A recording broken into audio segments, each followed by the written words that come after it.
Oh yeah, it's time to talk. It's time for the late night boxing. Walls are closing in, man. That's what them Riyadh season shows is causing. It's making it harder for guys to have an excuse, and that's the real reason. A lot of the American content creators and the supposed American boxing fans, that's why they don't really like Turkey and they don't really like Riyadh season and none of them shows because it's getting harder for them dudes to keep making excuses for they guys.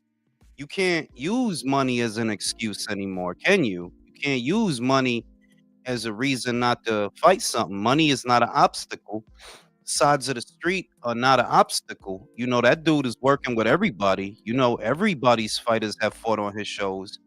PBC guys, Boxer guys, Queensbury guys, Matchroom guys, Golden Boy guys, everybody over there. So, you know, they're gonna run with that Hamza Shiraz joint. I personally don't think it's a big deal because that's tantamount to open scoring. It's not widely used, open scoring. Usually I see it on smaller shows where the judges basically read out their scorecard for the people that saying that, oh, it's corruption, that he let them know. I mean, that's no more corrupt than open scoring, bro. And yes, people do use open scoring in some fights. Him letting you know that you down doesn't change that you down. Shout out to Dolomite, appreciate you, bro. You know, but that's just you could tell that like y'all was just waiting for something to say. Y'all just waiting to give dudes a reason to not go over there because I said it in a video I did. A lot of the American content creators don't make money from fights happening. They make more money in the long run when fights is not happening and everybody arguing about it. You know, like the old saying that doctors in the healthcare industry don't make money from the cure, they make money from the treatment. The treatment is more lucrative than the cure. It's kind of like that with the boxing matches that, yeah, y'all don't really want these dudes to fight because once they do, whatever happens, you ain't going to have 10, 12, 30 videos to make about it anymore. You know, that's what happened with Wilder. That's what happened with Spencer Crawford and Fulton and Inouye. You know what I mean? That's what David. Yeah, you know what I mean? I already seen a video. Shout out to Quentin. I already seen a video that I guess I was right. I said I didn't see no post-fight interviews with David Benavidez.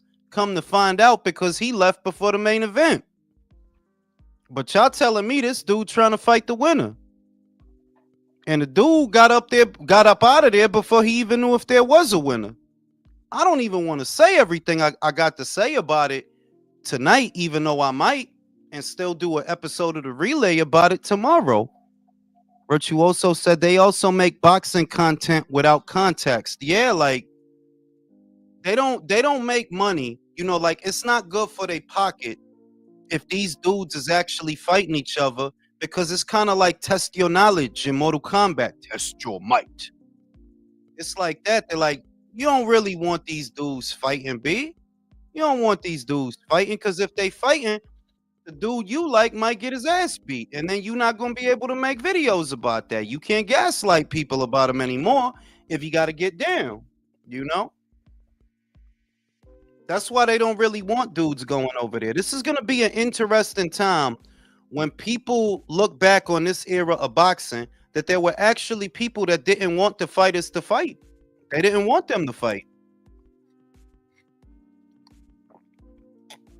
I'm just wondering then what do you propose they do? You don't want them to go to Riyadh. What is Al Haymon gonna give Artur-Beterbiev more money than Turkey? Is he gonna give Dimitri Bivol more money than Turkey? What we doing?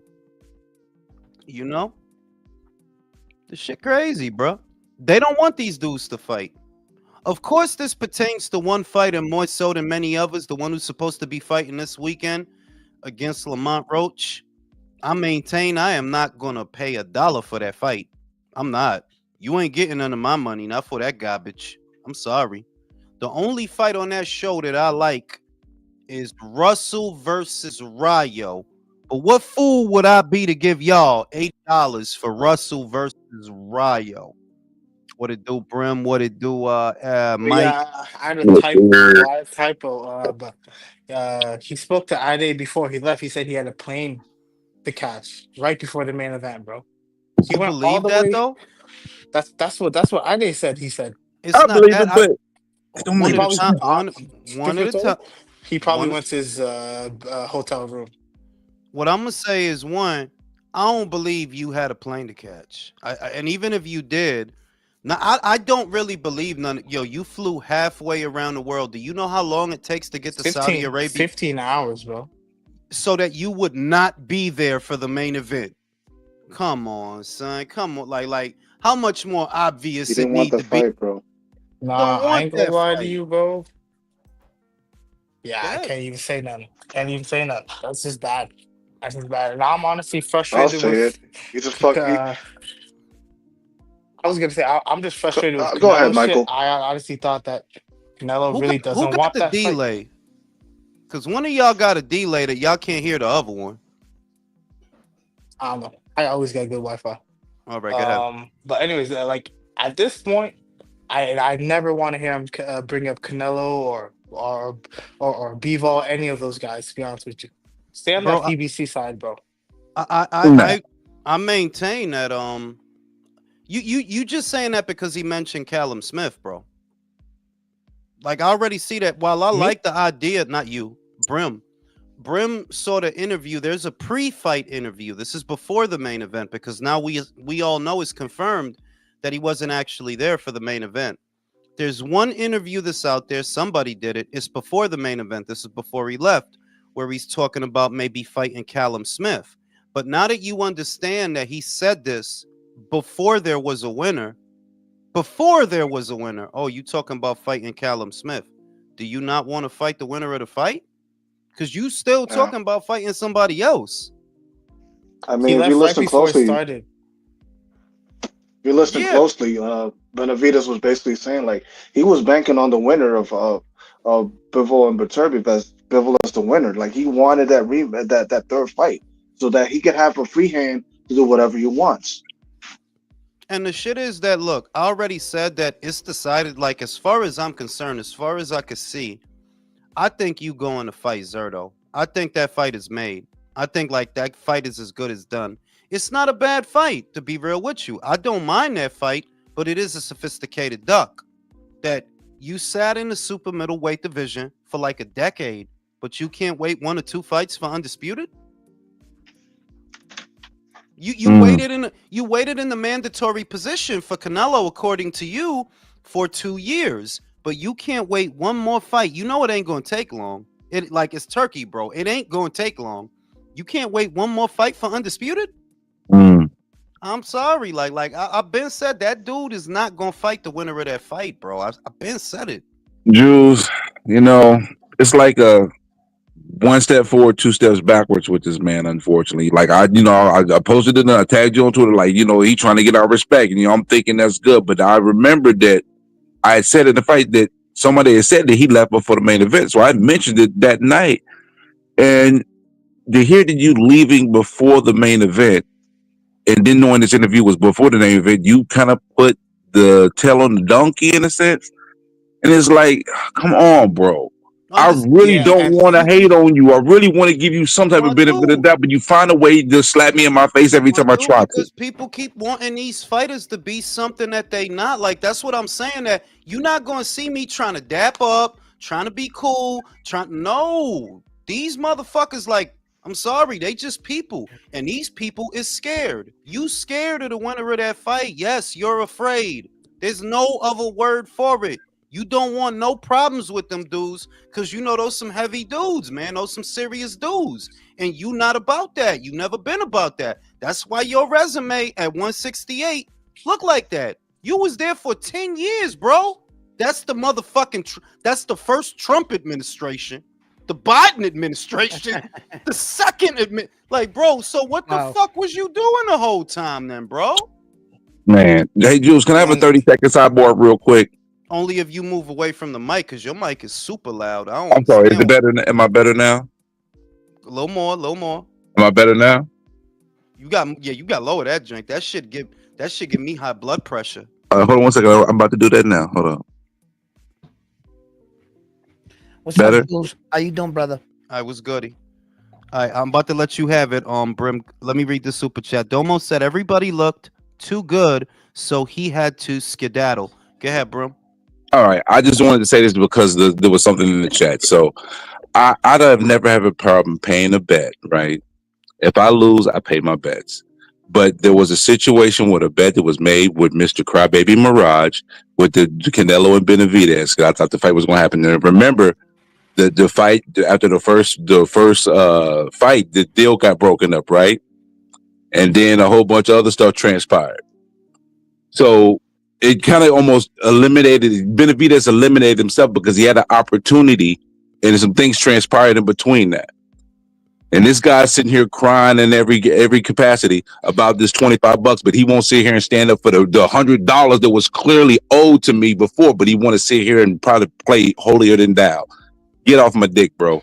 Focus on the fights. Leave me the fuck alone. It ain't even that like motherfuckers still. If a motherfucker's still talking about Canelo, bro, yo, you could call Canelo every name in the book. You could call him a duck, a coward, and all of that. That don't change David's situation. That fight is not happening, brother. What are you gonna do? Because it's not happening. Whether you like Canelo or you don't like Canelo, or you think he's a duck or no, he earned the right. Whatever you believe, it don't matter because the fight is not happening. So, David, what are you gonna do? That's been my question. The fuck you want content creators to do? Make Canelo videos all day about how he didn't fight David? Yeah, we see that. Now what? What you gonna do, David? We see you not cut from that Inouye cloth, basically. Because when Inouye tried to get Choco in the ring, and Choco said, nah, this money over here is better, Inouye didn't cry about it. All right, bro, it is what it is. I'm going to move up. I'm going to fight some other people. It is what it is. That's right. It wasn't no soap opera after that. He didn't say, oh, Choco is a cow. Yeah, he didn't do none of that. Now, he is literally making more money per fight than Choco was when he turned him down. Preach. So it's like motherfuckers keep wanting these fighters to be something that they not. It's very simple. Yo, Callum Smith. I don't even want to say it on the live because I was gonna save it for tomorrow. But it's like you know why you should have that fight, Brody. You a nickel and dime fighter. You local. You fight Callum Smith. You fight Callum Smith. That's a Brit. Get you some British fans. They'll rock with you. Go international. Your whole life cannot be about a Canelo fight. It's not gonna happen, bro. You want to end up like Andre? That's how he ended up like that. Oh, I ain't gonna fight nobody unless it's Canelo. Yeah, now look at him. You know, it's been over a year since he fought David. Nobody want to use this motherfucker for nothing now. For what? Why would they use him? You never did nothing to build your own name up to where motherfuckers would be like, yeah, Andre, I got a mill for you if you fight this motherfucker. Nobody care about your ass now because your whole life was about Canelo. Yep. Shit is crazy. I'm just telling y'all, I don't mind Benavidez Zerto. I don't mind it. Like, look, stylistically, that's still a good fight. I like it, but it is a duck because Zerto already got beat by Bivol, who got beat by Beterbiev, who just got beat by Bivol. If it's about fighting the best, you stay at 175. If it's about fighting the best, it's not about fighting the best, bro. It's all a fucking gimmick. It's all an illusion. Over there, them dudes, I'm telling you, I don't know if David Benavidez could beat Anthony Yarden. I'm not trolling. I'm dead ass. Yeah. I don't know if he could beat him. Man, I hope you end up wrong about this, Jules, but I got a feeling that you're not. But I hope you are. I hope he prove us wrong, bro. I hope he does. Sebastian not gonna fight Virgil. He not gonna fight him. It dawned on me yesterday. You know what they gonna do? They gonna make him fight Lara. If he beat Cordell Booker, he's not gonna stick around. Charles Conwell gonna be breathing down his neck. Xander Zayas gonna be breathing down his neck. Virgil gonna be breathing. He not staying down there. I think what he about to do after the Booker fight, he gonna go to middleweight and he gonna fight Lara because what the fuck is Lara doing? That dude not doing nothing right now. Just getting older. If he does that, who gets the belts though? I mean, like we know that the BC would go to Virgil. The BO would go to Zayas because I think he's number one now. He is. Yes. So that tells the story that I'm like, yo, this dude really good. One, let's be real, Virgil beat the shit out of him, bro. He will beat the shit out of Sebastian Fundora. Is Samson Lukowicz like Samson really? Is Samson gonna let that happen? No. They gonna do this Booker shit so that because he ain't fought in a while, they'll do this Booker shit and then they're gonna hotel the middleweight. Watch, I already see it. Like I see the move. So I'm like, yo, American fighters is not what they used to be. I don't care what nobody say, bro. I seen good, great eras of boxing. American boxers is not what they used to be, dog. It's the outside dudes and the international dudes that's really trying to get down. It's not the American fighters, bro. Bro, it was 30 years ago. So much, in fact, that our strongest champion is at 154 pounds, which is Terrence Crawford. You know, we haven't held a heavyweight championship or any middleweights. We're hurting as champions. You know, thank God that Richard Hitchison and Keyshawn Davis just secured 2 belts. But you know, if we're beating our chest with, you know, fighters like Tank Davis representing us as champions, you know, the other countries look at it like legacy, not with ticket sales or trying to garner or protect your you know, Josh Padley the other night against Shakur, he showed real grit, real heart, man. And you could see that he was willing to die in that ring. And what saved him, he was so tough, they had to throw in the towel. And he was undefeated. He didn't care about that. He knew the opportunity in the moment, and he was just outclassed. And there's levels to this, but you know, American fighters, man, we're not as tough as we think we are. We used to be the toughest, the roughest and the toughest, but at this point, tú sabes lo que el jovencito de hoy es un pendejo. That's just reality, bro. That's like, the yeah, truth. verdad. Participation trophy. El jovencito de ayer is, you know, the guys from yesterday, yeah, they was hungry. They was about that life. These guys, these young motherfuckers, yo, dog. Javante Davis said, yo, I can't wait to show y'all my muscles, right? He said this on Twitter. While one of his fans said, I can't wait to see. Yo, that's fans, bro. Wow. So, listen, I saw worse than that, Jules. I'm just not gonna even speak on it. Like literally, one dude was almost creaming on himself. That shit is despicable, bro. It's diabolical boot boy shit I've ever seen. Bro. You know, if you think about it, and this era is a pretty good era. There's a lot of skilled guys, but I never seen so many weak-minded fighters. I could go down the list how many fighters already talked about retirement, from Ryan Garcia to Tank Davis to Shakur Stevenson to Teofimo Lopez. It's the Americans, my name. It's only the Americans. It's the Americans. ¿Tú no ves la vaina? Jared Anderson ahí llorando. I'm 23. Silk sheets without the work. Yo, Grim, your mic these guys want the credit. Hold on, wait. The card. Sorry. Grim, your mic is really loud for some reason. I don't know if you use it. It's down now. I bet you it's good now. I hope so. This shit's super loud. But, it's good now, though, right? It's only the American fighters that are giving us these things to complain about. And the only reason I even highlight it is because in spite of how good that show was, that was a great show, by the way. Like, yeah, it delivered, especially for fucking $25. Yeah, bro, that's less than a trip to the movies, like literally, bro. That's a less steal. than that's a steal, bro. So for these people and these content creators to still find something to complain about, bro, y'all some Karens. Y'all just some I don't know what the fuck wrong with a lot of y'all. To be lovers, y'all gotta stop interrupting me when I'm in the middle of a sentence. Because I get a lot of complaints about that. I forgot my train of thought. Go ahead. Yo, I just wanted to add. Go ahead, Virtuoso. Go ahead, Virtuoso. Yeah. Look, it's funny you say that because like today is like the anniversary of Gerald McClellan fighting Nigel Benn. 30 years ago, he flew over to the UK for a super middleweight title. Like, yo, we've come a long way, and it's been a fucking decline. The only exception has been Schoolboy Steph. He went to Japan. Yeah, like I guess the good thing is, because we talk about this often, that we're moving away from that sissy ass Mayweather era. So you don't got a bunch of guys trying to be Floyd and suck his dick anymore. So that's good. You got young warriors and shit and people that want to hurt the other guy. But it's just where we at now. It's like, yo, this is a good example that you could have a guy that literally comes in, throws money at the fights. He'll make whatever fight need to be made. He has the money to make it. And even with that, you can't get the Americans to play ball. You can't. Even with that, you can't get Gervonta to fight none of these people. It don't matter what you offer him. David, you flew halfway around the world so you could hide in your hotel room so that nobody would ask you nothing. Because I don't believe you flew in and then flew out after a couple of hours. Then why did you go? Think about it. It was free. You got on a 15-hour flight to be there so that you wouldn't see the main event. Wait, he said that? Yeah, it's confirmed, bro. A day said it.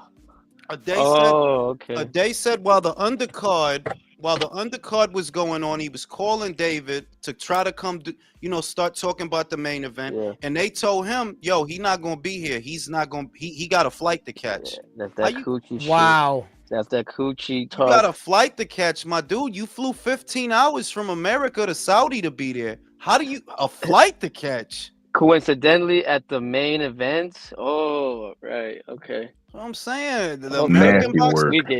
We get it. And one of the main problems that America faces, the American boxing scene faces, is because the coverage that the sport gets is not from actual pundits or journalists like it used to be, because it's really just a bunch of fans with a channel like myself.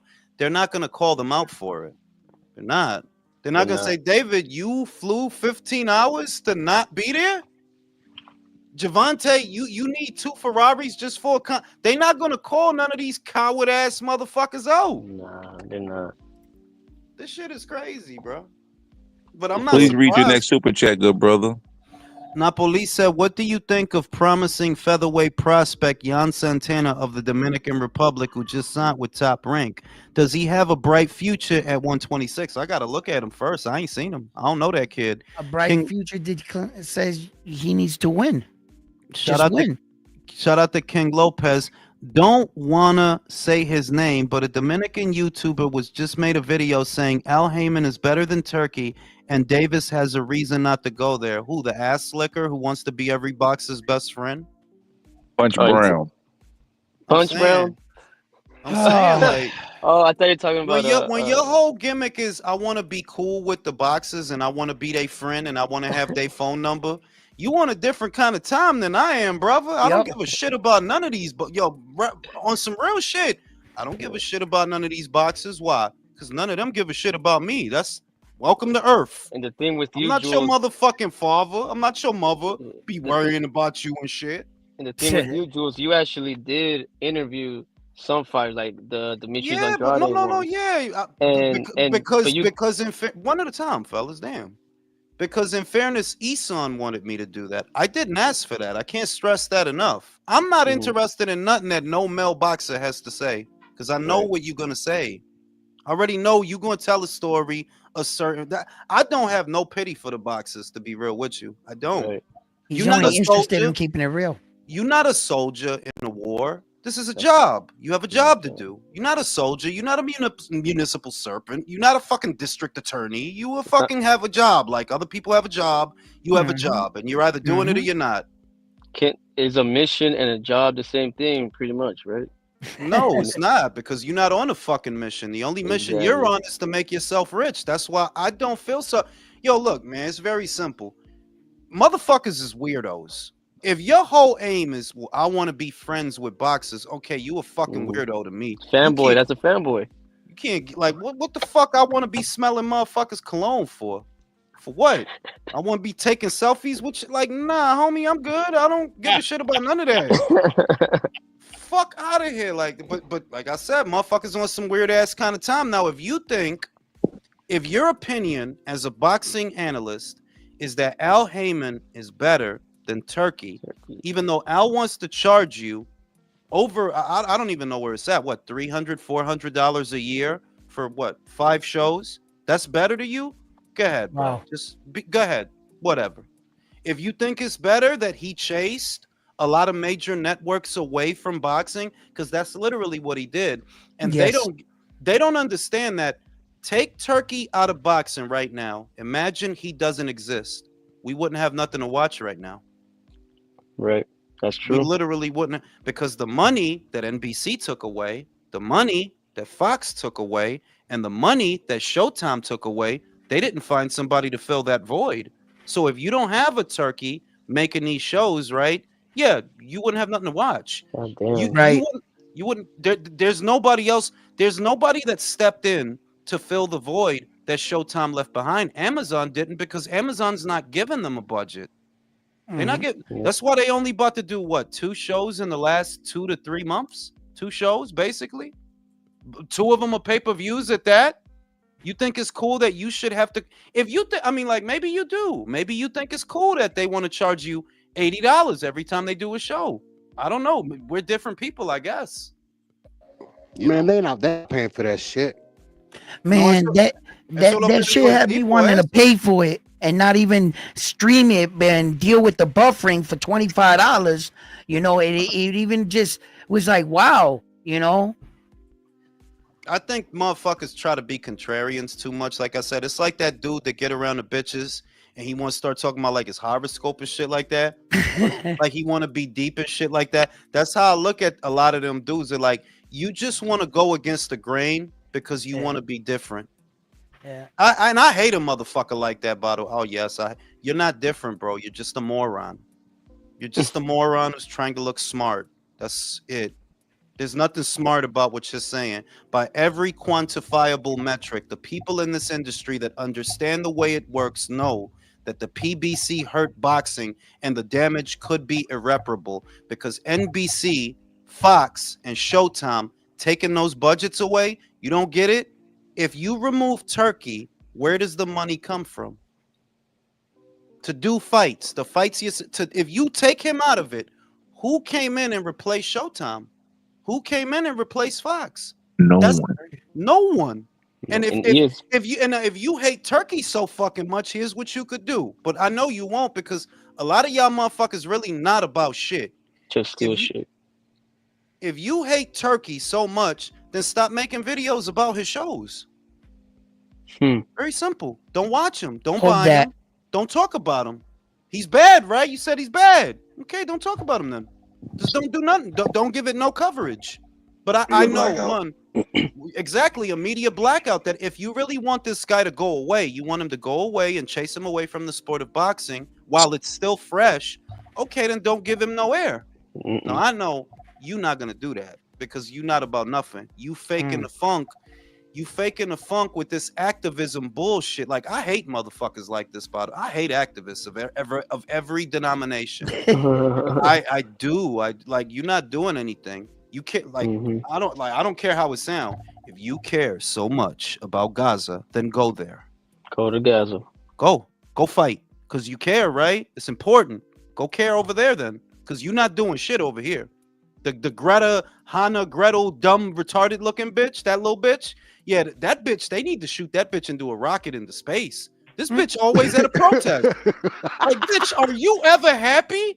Every time I see your funny face ass, you at a protest. Fuck is your problem? You know? And I just hate activism. I've always hated activists, and I always will. I'm for big corporations, big government, and turning the population into slaves. I've always been about that. That's the agenda.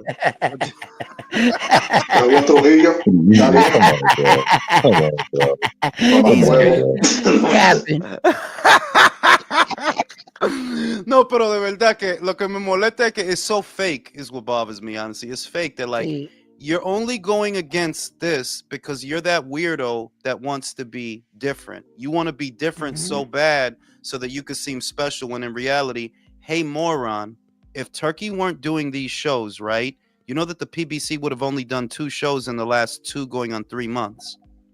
You like, by now, a boxing content creator should understand that when you chase away a network, that's in the neighborhood of $80 to $100 million that boxing doesn't get. Right. I mean, we literally got one of the greatest cards that we've seen in a long ass time. And if it wasn't for Turkey, I mean, what the fuck else would we be watching, bro? This ain't nothing compared with that fucking fight with Tank Davis. No comparison, but we about to pay $100 No, for pero that. esta gente, they want to pretend. They want to pretend. Like, I already, like, you can't. Estas son gente de verdad que no sirve. No. They argue stupid shit. They argue pura estupidez. Al Haymon is better than Turkey at what? Chasing major networks away? Hmm. Gouging boxing fans? Overcharging for pay? What is he better at? What? Being MIA. No, verdad. Si tú estás diciendo que he's doing a better job, okay, in what way? Because near as I can tell, if you're doing a better job, you would have got your contract extended, you would have got a bigger budget to do more shows, Right. and you'd be doing more shows. If you went, and this is not made up, this is not an estimate, you can go look at the 2023 boxing schedule on Showtime. You went from 19 shows to 5. Is that because of how good a job you're doing? You did such a fantastic fucking job that you're down from 19 shows to 5. With that being said, how are people still convinced that PBC is still on top? That PBC is still the greatest? With that They right just say there that being they said, just say that to disagree with me and you, bro. Yeah, they just hanging on. They just Yeah. say that so that they have something to say because they don't want to admit I was right. At the end, I'm going to take the credit. Yeah, I've been saying PBC's trash. It's not going to last. The way y'all do business is not sustainable. Y'all are not boxing people, which is why you do business that way. You're music people treating boxing like the music industry when you Right. can't. In the music industry, a gimmick could last a very long time. In boxing, It you gets can't have exposed. it gets exposed. And even if your fighter doesn't get found out because you keep protecting him, that is how we find out. If we don't find out in the ring, we're gonna find out some other way. But sooner or later, it's gonna come out. Sooner damn, or bro, later. for real, man, you've been saying that for the past 5-6 years, bro. Saying because they turned not for nothing, and you gotta feel me on this. They trying to turn Al into like a freedom fighter or some type of shit. Yeah. Like they When he for ain't just real, though, nothing but like, another crooked promoter making a buck. that's Yep. all I've been, and that's all Say I've word. been saying. Like Say word. everybody in boxing is a crook, including all of us. I know all of y'all got felonies and shit. I read all y'all files. Yep. Yep. Hell Right? yeah, hell yeah. I Right? used to Not be gonna lie. one. Don't judge me. I'm judging you right now. Right now. Whatever. You with us. Boxing is comprised of criminals. Honestly, on both sides of the business, it's comprised of criminals. So it's not criminals I have a problem with. It's that you fucking the game up, and you've been fucking the game up. People look at the Zone, right? Remember, the Zone comes to America in 2018, and they're throwing these huge purses at people, overpaying, paying above market value. But why? It's because Al Haymon started that with the Waddle and Reed money. That started there. That you giving Danny Garcia 1.5 million to fight Ivan Redkach? You don't For think real. that's extreme? like 1.5, you got seven figures for that, right? That's where that started. And the instability in the American boxing scene, yeah, it starts with the PBC because it wasn't like that before. I'm old enough to remember it wasn't like that before. That's You a didn't. fact. You didn't have fighters making purses like that because if you did, then you'd end up with guys like Danny. You'd end up with guys like Thurman that, they don't want to do the job. They don't want to do the job unless you pay them a fortune. They don't want to do the job. So all this fucked up shit that you're now seeing in America, honestly, it started with Al. And just It to all add started on that, with- Tom proved the other thing too, because with this whole ESPN and Top Rank, you look at ESPN, you look at Top Rank, but then when you see their baseball contract is going away, it lets you know it's an ESPN issue. So that you trying to deflect and turn it around and make it just about Top Rank. Top Rank ain't perfect; they got their flaws, but the whole deal with the ESPN is about ESPN. Yeah, like I could explain it. As best as I could, but they'll pretend they don't understand because that's the kind of people you're dealing with. You know what I mean? That nothing these guys do is in good faith. Nothing these guys do is in good faith. These are crabs in a bucket. If you got a guy who's trying to help boxing, right? Because that's literally what Turkey's doing. Motherfuckers really don't understand. If there's no Fox, if there's no Showtime, and then ESPN leaves, that's $200-300 million that is no longer going to the sport. So how do you watch it then? How do you watch it? Damn. Pro box. Imagine if Turkey wasn't a boxing fan. Who the fuck would we get? Think I about know, it. The right? ESPN, box. the annual budget for ESPN, for example, and I use that as the yardstick for what other budgets might look like. They were giving Top Rank in the neighborhood of 80 to 90 million to do shows throughout the calendar year. But if that 90, 80, 90, whatever it is, if it's no longer going to be inserted into the sport via an ESPN, right? And then apply that to Showtime, apply that to Fox, apply that to NBC. What that means is without a Turkey LL Sheik and his gigantic treasure chest of money, we might not have boxing in America. That's where it's at. Damn, bro, that's crazy. At all? The only dude that could probably convince, and I hope he does. I hope he does. The only dude who could convince the IOC to keep boxing on the itinerary is Turkey. He's the only one with the means and the resources to organize a foundation. Y'all don't want to use AIBA, right? Right, use somebody else. That's the only dude that could save it, because the way boxing is looking in America, if somebody doesn't do something, this sport will be a thing of the past. Yeah. Damn. In America, but not In the America. rest You're of the right, world. country. You're right, in America.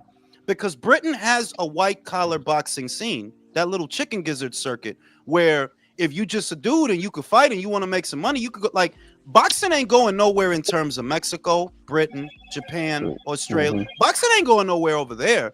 But here, if all the major networks are pulling out, okay, then who's gonna do boxing?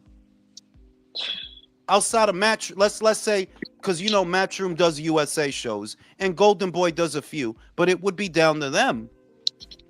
That would be it. I guess Pro Box on YouTube. Man, so todos se Daniel van a la mierda, Kinahan to the basically. rescue with a bunch of cocaine in the ocean, Jules. Is everybody saying Pro Box is an extension of him now? Is that the thing now? No, Pro Box is basically affiliated with the PBC, which is why you see so many of their fighters there on a regular basis. There's a working relationship there. That's not to say that they are the PBC, because they're not.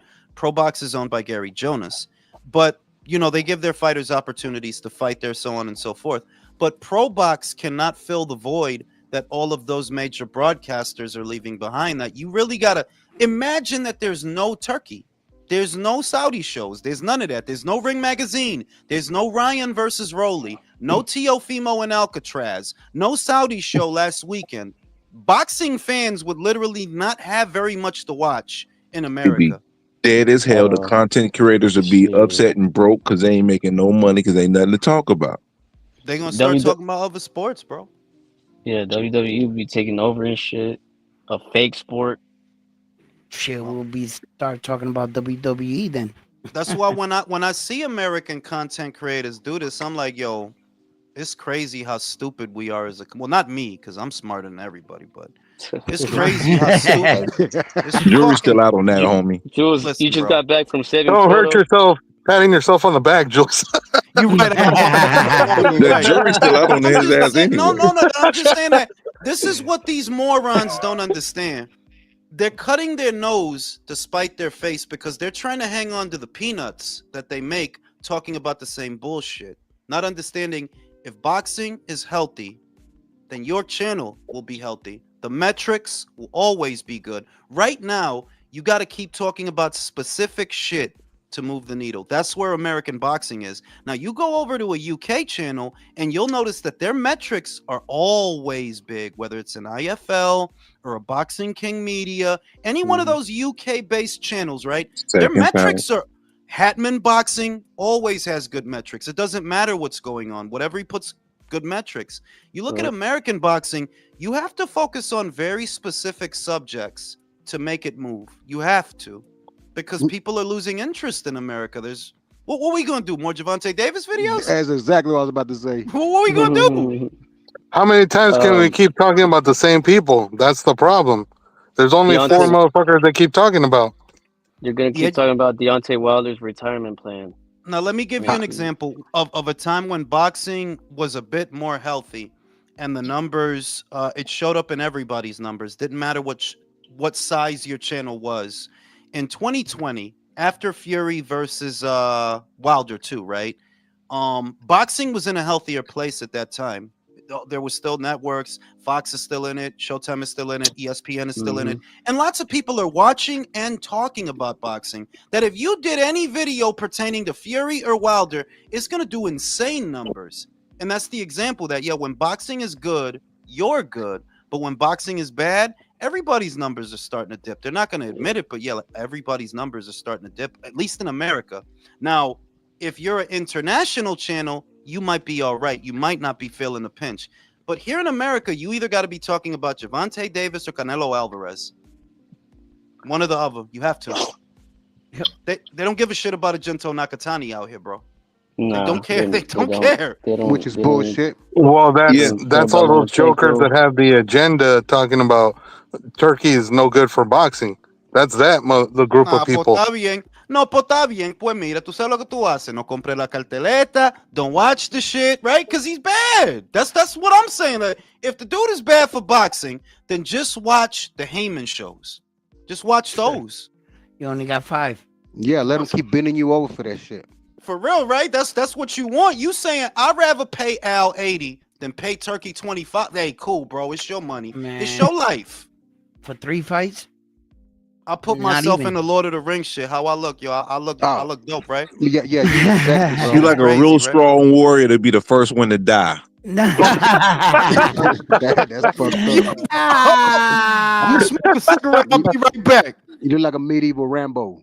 I tickled myself with that one. What's up with Jules fucking posting? What's up with Jules posting himself as the different people? Shit's hilarious. Dude's nuts, man. You already know this, though. We know this already. He's surrounded by white dudes. He just got back from fighting Frodo. Imagination, man. Let him he went to go. He fought Frodo. I mean, not Frodo. Gollum. I thought he was fucking Castlevania, Jules. I need to know what Jules ate during the fight because he was talking about he wanted to get food. I know he got his family. He had pizza. He had pizza, emergency pizza, and he fucking had a gyro that he didn't show us. Yo, he's boring as hell. He got pizza. He should have got barbecue or something. I told him to get barbecue, bro. So bro, we don't even know where he lives if he's even around good barbecue. Man, that's I know the where problem. he at on the low, man. On the low, I know where he at, man. I ain't never gonna say nothing, but I know where area I know his 40-mile radius on the low. So is there good barbecue in the area? Brim, you're the feds, man. You're the feds. No way. I'm the worst. I'm biased Brim now. I'm no more unbiased Brim. I'm biased Brim now. Biased Brim. Yeah, Biased because I try to be fair minded and they give me nothing but killed, so I just might as well just say I'm biased Brim. So you biased for Tank Davis too? Hell no. I think he's talented though. The difference between me and Jules is I think Tank is actually talented, but I can't sit here and defend none of that shit if your people are moving you like a sucker. No, listen, Bias. Are you still talented if you lose rounds to Rolly Romero?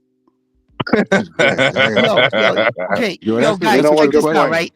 Check this out, right? The BBC right now, they're in a what I believe to be a bad situation, but Al Haymon as the captain of the ship, what do you guys think about the notion that he's putting out that Tank Davis is on videos saying that he owes loyalty to him? And I understand that Al Haymon put the first dollar in his pocket, but you also made money off of me. I'll feel like I don't owe you anything. And the fact that he wants to go down in the ship, but also take his fighters with him, rather than letting them go out, you know what I mean? They got families too. They gotta feed their family, but yet he wants to take all his fighters with him. And I think that's kind of selfish. And it's kind of giving me that impression that Al Haymon is like telling his fighters, you know, you would show disloyal if you went and did business with them. Not really, because I think that's kind of too broad of a statement. Because look at the guys lately who have not been fighting on PBC shows. There have been fighters. I mean, fuck, Keith Thurman is going to Australia to fight Brock Jarvis. I'm pretty sure Al Haymon signed off on that because he probably told Keith, "Look, I ain't got no money for you, bro. So you might as well take this fight in Australia and go get you some money." Keith now? He fights one time every 7 years? Come on. But let's be honest, though, most of his roster was already fucking abandoning him prior to Abandoning the him. last couple of Turkey took years. his best fighter, Saul. Turkey came in and took his best fighter. That was never his fighter. That's a dude who was an independent contractor. Canelo was never his best fighter. Like, let's be real. He didn't develop him. He didn't fucking tout him. I mean, best Nobody fighter as has money Canelo. wise. That's only Yeah, for exactly. alone. That's a bad example. Canelo is only a loan to any of these promotional companies. Yeah. Canelo's a mercenary. He's up to the highest bidder. That's what he is at this point. Well, he was with a couple of people for a long time because he was with Golden Boy for a very long time until they, they split ties, and then he kind of became this mercenary. But we didn't know if he was gonna come and show complete loyalty to them. It seems like the PBC didn't have enough money to keep him, rather than see him as a mercenary. Well, yeah, but the thing is, do you guys remember what was his first promoter before Golden Boy? Yeah, Tudo Sabala. Yeah. Star Boxing. All-Star Boxing, yeah. How long he was with them? He was with them for about 3 years before Golden Boy got sued for trying to poach him. But according to Oscar, he did no wrong. Nah, we knew that wasn't like the case. He was a homegrown talent for Golden Boy. Yeah, exactly, and he wasn't. Yeah. Yeah, when Oscar got him, he already had like 17 or 18 pro fights.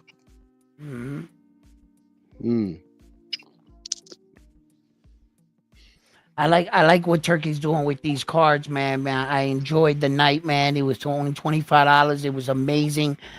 This card coming up with Tank Davis right now, I'm having a real hard time, thinking that I'm gonna spend about $100 on a fight where that, I do want to see the Jose Valenzuela versus Russell, Gary Antoine Russell. I do, but other than that, I mean, Turkey and them. Kudos to them for having two situations. And do you think if a situation like that happens at the PBC, they can get Piccoli and they can get other fighters and late replacement in 3 days? No one they got can. the kind of money to do that? No one can. None of have any money for that shit. Nah. Haymon doesn't have that kind of money. None of the promoters could do something like that because it's the influence. It's not just the money; it's the influence. It's a combination of multiple factors. None of them can be able to put it together like that because you have to get all the parties together first to even create that environment to be able to do that.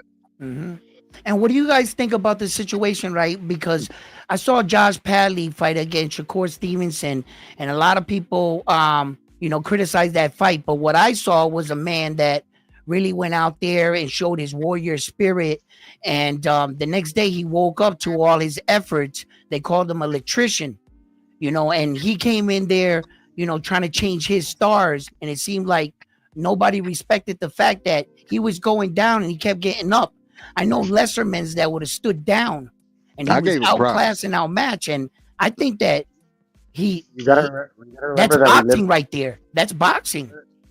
You gotta remember that we live in a new world where we make fun of people, and technically he was part-time boxer, full-time electrician. And I want you to know that most boxers in the world are blue-collar fighters, and most boxers have jobs. Yeah. Look at Joe Smith Jr. He was a construction worker. Right. And I have nothing against him. I'm just saying we live in a new world where we make fun of people and they have like a side job. It's fucked up. Because that was a real warrior right there, man. That man went in there. No, pero también te lo voy a decir, chequea la historia de este tipo, James J. Braddock. This is how much these people don't know shit about boxing. Josh Padley is your average boxer. You know that your average boxer has a day job? Yeah.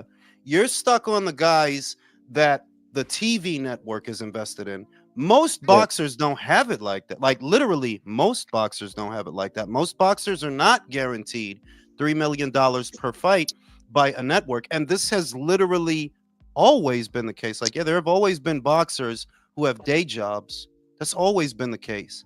For some boxers, that's how it is in the beginning. They have the day job and things get a little bit more serious. And then they can go all in with the boxing because now they're being paid accordingly to be able to go all in. So the idea that there's a boxer who's also an electrician, bro, that's as much boxing as the gum shield and the headgear. Thank you. The essence of the That's sport. normal. Thank The you. absolute essence of the sport, and we up here trying to abuse them, and it And just that man goofy. fought his heart out. Well, let's just put it this way, Jules, just to sum it up. Ignacio, check it. Andrew Cancio, did he or did he not have a day job? Yeah, he was an gas meter reader for Southern California Edison. Marvelous Hagler. Like, this is not new, but what is new is the people that cover boxing. If anything about boxing changed in the last 2 decades, it's that it's no longer covered by journalists, actual journalists, the way that it used to be. There's still a few around, some good ones. I would say Steve Kim, Marcos Villegas, Ryan O'Hara. There are still some, some that deserve their props, but it's not primarily covered by actual pundits anymore. You just have a lot of idiots with channels, and I'm one of them. That these are the people. Legacy media abandoned it. I can't exclude myself. That yet these primarily now boxing is covered by the fans, which is why so much of the public is ignorant to it. That like if you were actual journalists, you would know that there's a million Josh Padleys. That's normal. The guy has a job. I was just gonna say there's more Josh Padleys in boxing than there are Oscar De La Hoyas. 100%. Like that's the weirdest shit. And I seen this shit on Twitter over the weekend that they were the guy's the electrician. I'm like, yo, dog, I can't be around people this stupid. I can't. I can't. Two-Tone was on that bullshit too in the boxing voice. Yeah, but I don't want to say nothing bad about that dude. All I'm gonna say is I don't got the stomach for that dude, bro. I don't. He's doing that. The thing is, he does those things on purpose, and I know he's doing that stuff on purpose because it gets people's attention. He changes up his mind. But that doesn't change how irritating it is. They're like, bro, do you pay for anything? Because you know what I say. I don't want to violate, but like, yo, dog, you a bum. I can't be. This is the shit. I can't be 42 stealing shit. I can't. I would feel bad if I had to do those things. I would feel bad if I got a fire stick. Boys back I'm outside. not 15, bro. That shit ain't cool. I'm not 20. If when you young, you could do a lot of dumb shit. You're allowed because you're young. But for a grown man, I'm about to steal this shit. That's the equivalent of going to the bodega and stealing the oatmeal cookies. That's okay if you like 12. That's not okay if you fucking 30 something. Was that your impression of Gandalf, Jules? I don't know, man.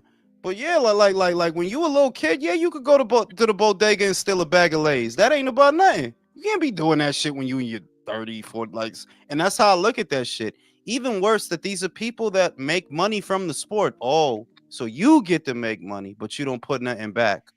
That's exactly how the PBC ruined boxing. You get to make money. You got all that money from Waddle and Reed and all of those investors, and you fucked it off, but you didn't put nothing back into the sport. And I know you didn't, because if you did, NBC would not have kicked you off. Yeah, but you can't talk no shit right now, Jules. So you ruined the weekend food plans by getting bullshit ass regular pizza. You was talking about how hungry you was. You want some good food. You got some regular ass pizza, bro. You boring as shit. I got pizza and a gyro. I got 2 pizzas and a gyro. Fuck is you talking? I'm not impressed. That's like Benavidez versus Plant, bro. And I drank like 12 beers in 2 days. That's good. That's not a lot. Okay. That's you got to do some setups now.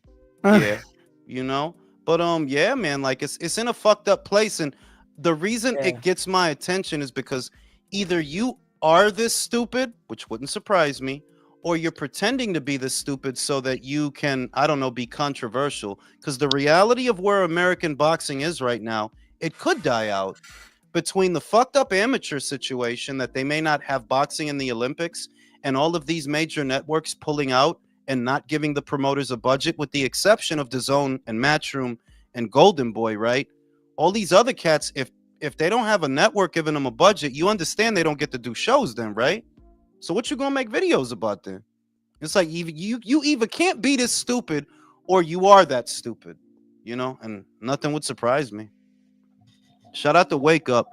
Padley probably beat Schofield with a proper camp. Yeah, I don't know, man. Motherfuckers is mad at Shakur basically because he wants to fight Javante. That's where we at. If one boxer wants to box another boxer, that makes him the enemy. Didn't Shakur just sign a multiple fight deal with Matchroom today? Yeah, it looked like he did because he was over there in England with Eddie Hearn. Yeah, looks like he did. But who cares, bro? Who you know? Are, Go are ahead, all go these ahead. are all these Americans gonna get a rude awakening when it comes to the money that Turkey actually pays? I was looking at the purses that everyone got, and I was shocked that between Adames, Caleb Smith, Watsi, and Caballero and Padley was only 2.5 million, meaning that they were paying like 500 each to each one, and only Zhang, Parker, Stevenson got like a million, and then 5 million for the main events between both. Yeah, but I don't believe that number is the real number because the number that Martin Bacoli is said to have gotten, for example, the estimate is in the neighborhood of 4. Okay, Yeah, so even Lou DiBella refuted that report of the number that people were throwing out there. He said, "You guys are way off." I mean, Okay, like so the first thing you have to wonder is, look, I'm not going to say that I presume to know the number. I can guess, and I'm very good at guessing the numbers that everybody got. If I had to guess what Carlos got to fight Hamza Shiraz, I would say Carlos got in the neighborhood of 2 million, maybe more, but I would say he got in the neighborhood of 2 million. If I had to guess what Joshua Buatsi and Callum Smith got, I would say they must have got in the neighborhood of 3 to 5 because Callum, a part of the reason that Callum isn't as active or hasn't been as active is because he wants a lot of money every time he fights. So the fact that he was willing to take this fight with Joshua Buatsi, that tells me you must have got 3 to 5 for that fight. Okay. Right? Not bad. And that's, but bear in mind, that's just me guessing because I know that before he fights at Saudi and any of that stuff, people on that side told me, oh, the reason that Callum doesn't fight more often is because he's used to getting a lot of money, so he's not going to get out there for any old little amount of money. Now it would seem that he wised up because he had that little he had like a little run out fight right before he fought Joshua Buatsi, so I'm going to assume he didn't make a lot off of that, but he probably made in the neighborhood of 3 to 4. I would guess 3 to 4 mil for Joshua Buatsi. Otherwise he wouldn't have took it. Okay, Not gonna fight for peanuts on a dollar. You know what I mean? And two, these people that claim to know, you know, when I look at a guy who's posting numbers, the first thing I'm thinking is, who do you know over there? Who told you that? Who told you that? Because this is not a normal situation. There are ways in America to find out what the purses are because of the local commission. Those purses, a portion of the purse is going to get reported to the local commission. These fights took place in Saudi, brother. Do you know somebody in Saudi? that you claim to? It's a lot of silly people in the world, y'all. Just being real, they're like, yeah, it's a lot of people on Twitter that are trying to become like their own, I don't know, Rick Glacier. Like they're trying to like pretend that they're inside and they're talking to people on the. Yeah. You don't know nobody over there. What the fuck are you talking about? In America, like if a guy fights in California, the purse is going to get reported to the California Commission. And it's the same with any other commission. So yeah, you could find out what a guy got. But for a fight in Saudi, you know somebody in Saudi? Who's got the TV on? I don't know.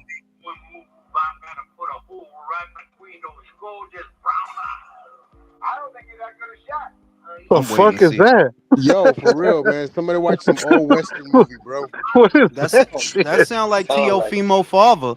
Luis Puente said Two-Tone got bullied in high school. Now I ain't gonna do him like that. I'm gonna just say that, like I said, I can't be my age stealing shit. I can't do that.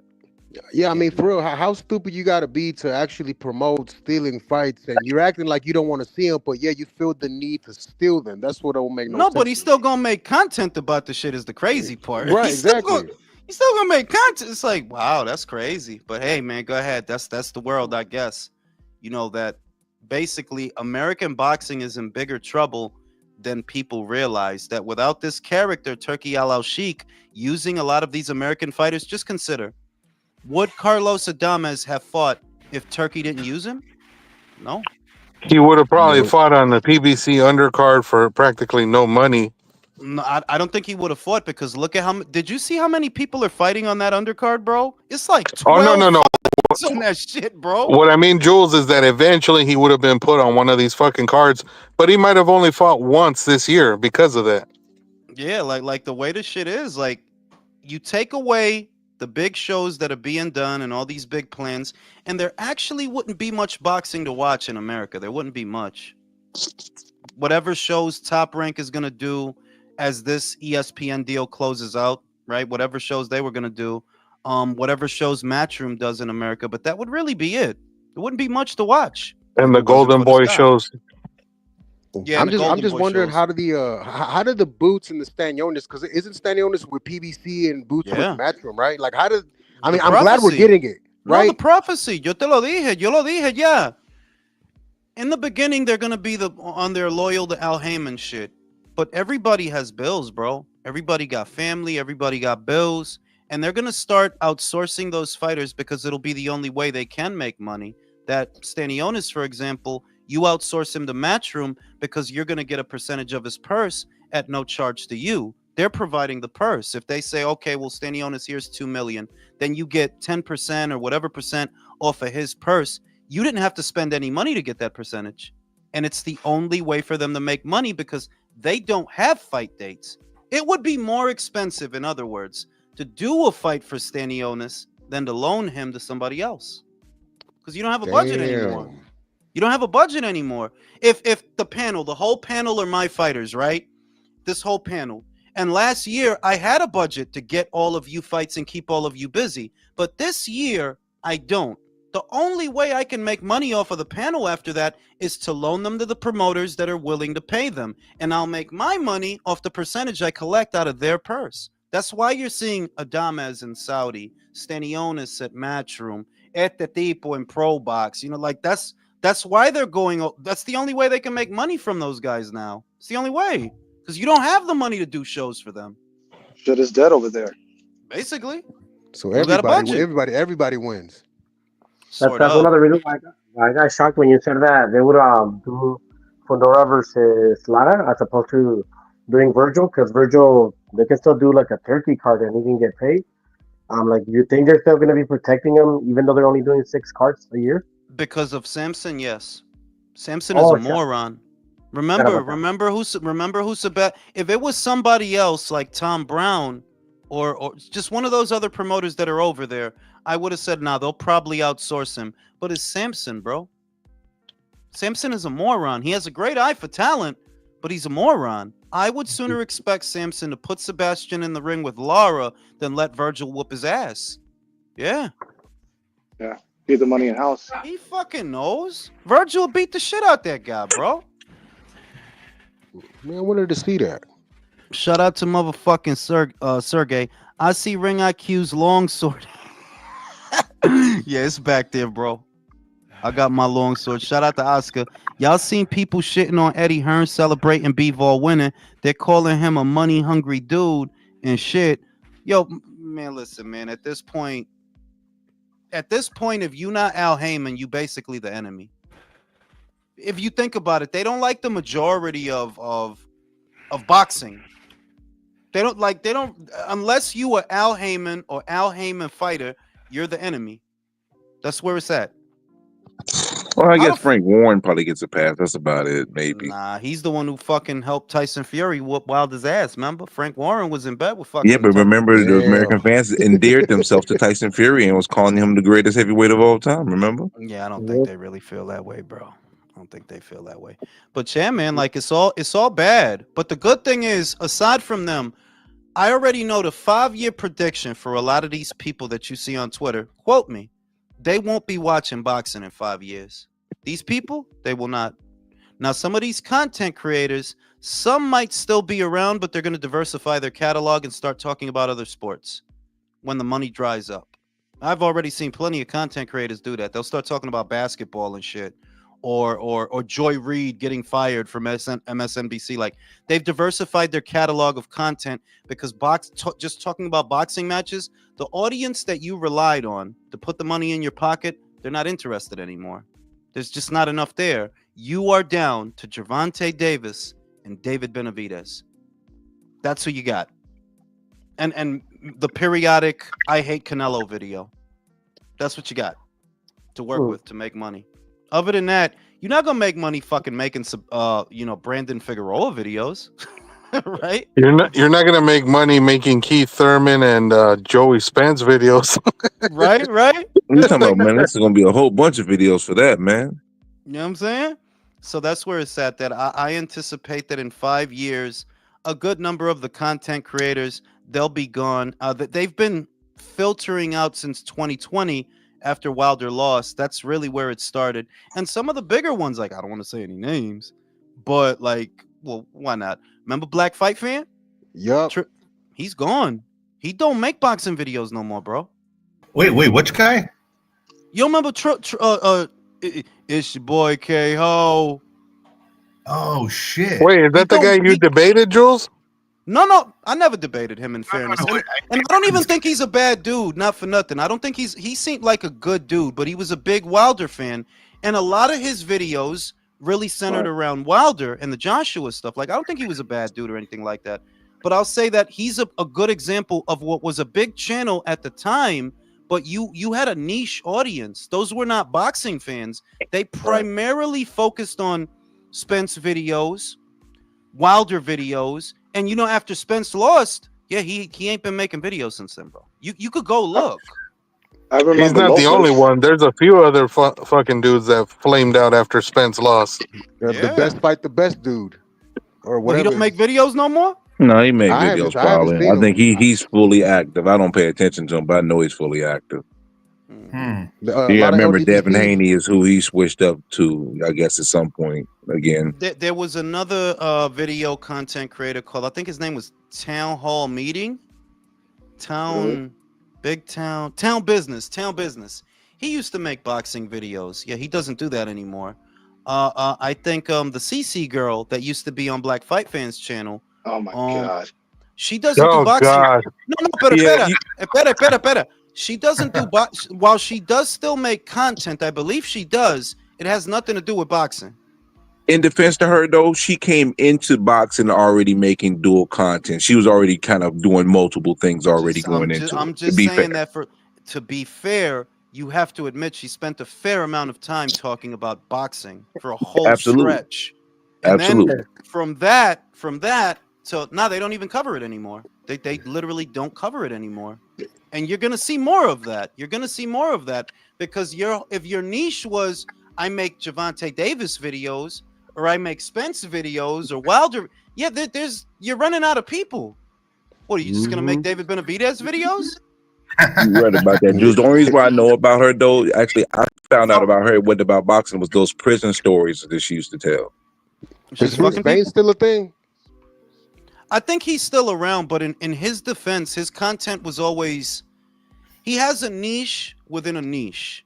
His content is about other content, if that makes sense. Other content creators, right? Yeah, like so you're not gonna really run out of that when the crux of what you do is reactions to reactions. That's not condoning or condemning, but that is, I'm not, because I'm not gonna shit on nobody. I'm saying that from what I remember about Bruce, a lot of the content, the more popular content that he made was shitting on the LDBC, for example, right? Like those were some of his bigger videos when he would shit on them. And a lot of his stuff is reactions to reactions. So you're not going to really run out of material when that's the niche, reactions to the reactions, Yeah. He wasn't I don't think he was relying on Gervonta Davis to make videos about, you know what I mean? Like, I don't think he had it all riding on a fighter. And that's why. Did he make a video about Eubank shooting a load on fucking Conor Ben's face? That shit was fucking crazy, bro. He smacked that motherfucker like he had a pouch full of eggs, bro. That shit is crazy. Diabolical, bro. Diabolical. Bro, he could come here and sell them on the street corner. The worst it worked though, because American fans love the nonsense, and now everybody's paying attention. American fans are paying attention. It worked. Shit is that Conor never said, like Conor literally said, it did not come from no eggs. I don't know what y'all talking about. The WBC said that shit. That's what's crazy. They're like, yo, motherfuckers really hear what they want to hear, because he was the first one that said, yeah, I don't know what this egg shit is. That came from the WBC. That didn't even come from him, but he can't get away from it now. Can't get away from it. That's what he's gonna be known for. Santiago said, "Don't ignore my super chat, Diddy IQ. Love the content. Appreciate you, bro. Appreciate you." Let me see. Did I He miss said something? Diddy IQ. Dude, And that ain't the Nah, move, man. necrophilia Chris, style. Bruh. Go ahead, Julio. Chris Eubank talks like he should be stroking a white cat. Like Yeah. this motherfucker was monologuing like The fuck was he, should be wearing a Doctor fucking Evil? turtleneck. You know what I mean? Doctor That He is, was I mean, monologuing like it's- Orfeld. Some That of you is- I know, some of you I'm meeting for the first time. I'm like, why is he talking like Hannibal Lecter? It's just a fight. Yeah. You know, he's probably I practicing know, in right? there. Who do you guys think is gonna win that fight, though? Chris. You think Chris is gonna win? You gonna go with Chris? Size I'm matters. gonna go with Conor Ben. I'm I going haven't decided. Conor Ben. Well, After the press conference, I'm certain Ben will knock him out. Chris Ben's has gonna get knocked out. Being Chris too has- aggressive. Jules, is it at a catch weight or is it at full middleweight? Chris No, has the It's full size. middleweight with the IBF 12-pound clause. Chris has the size, but Ben has the motivation and the anger, man. For real. All right, so who's all the Ben people? Go ahead. All the people who have Ben. I got Glavo got Ben. Glavo got Ben. Don has Ben. Who else? Yeah, I think I got Ben, man. As much has as I Ben. want to win, I'm picking Eubank. Eubank. Bias Brim got Eubanks. Brim and Caesar got Eubank.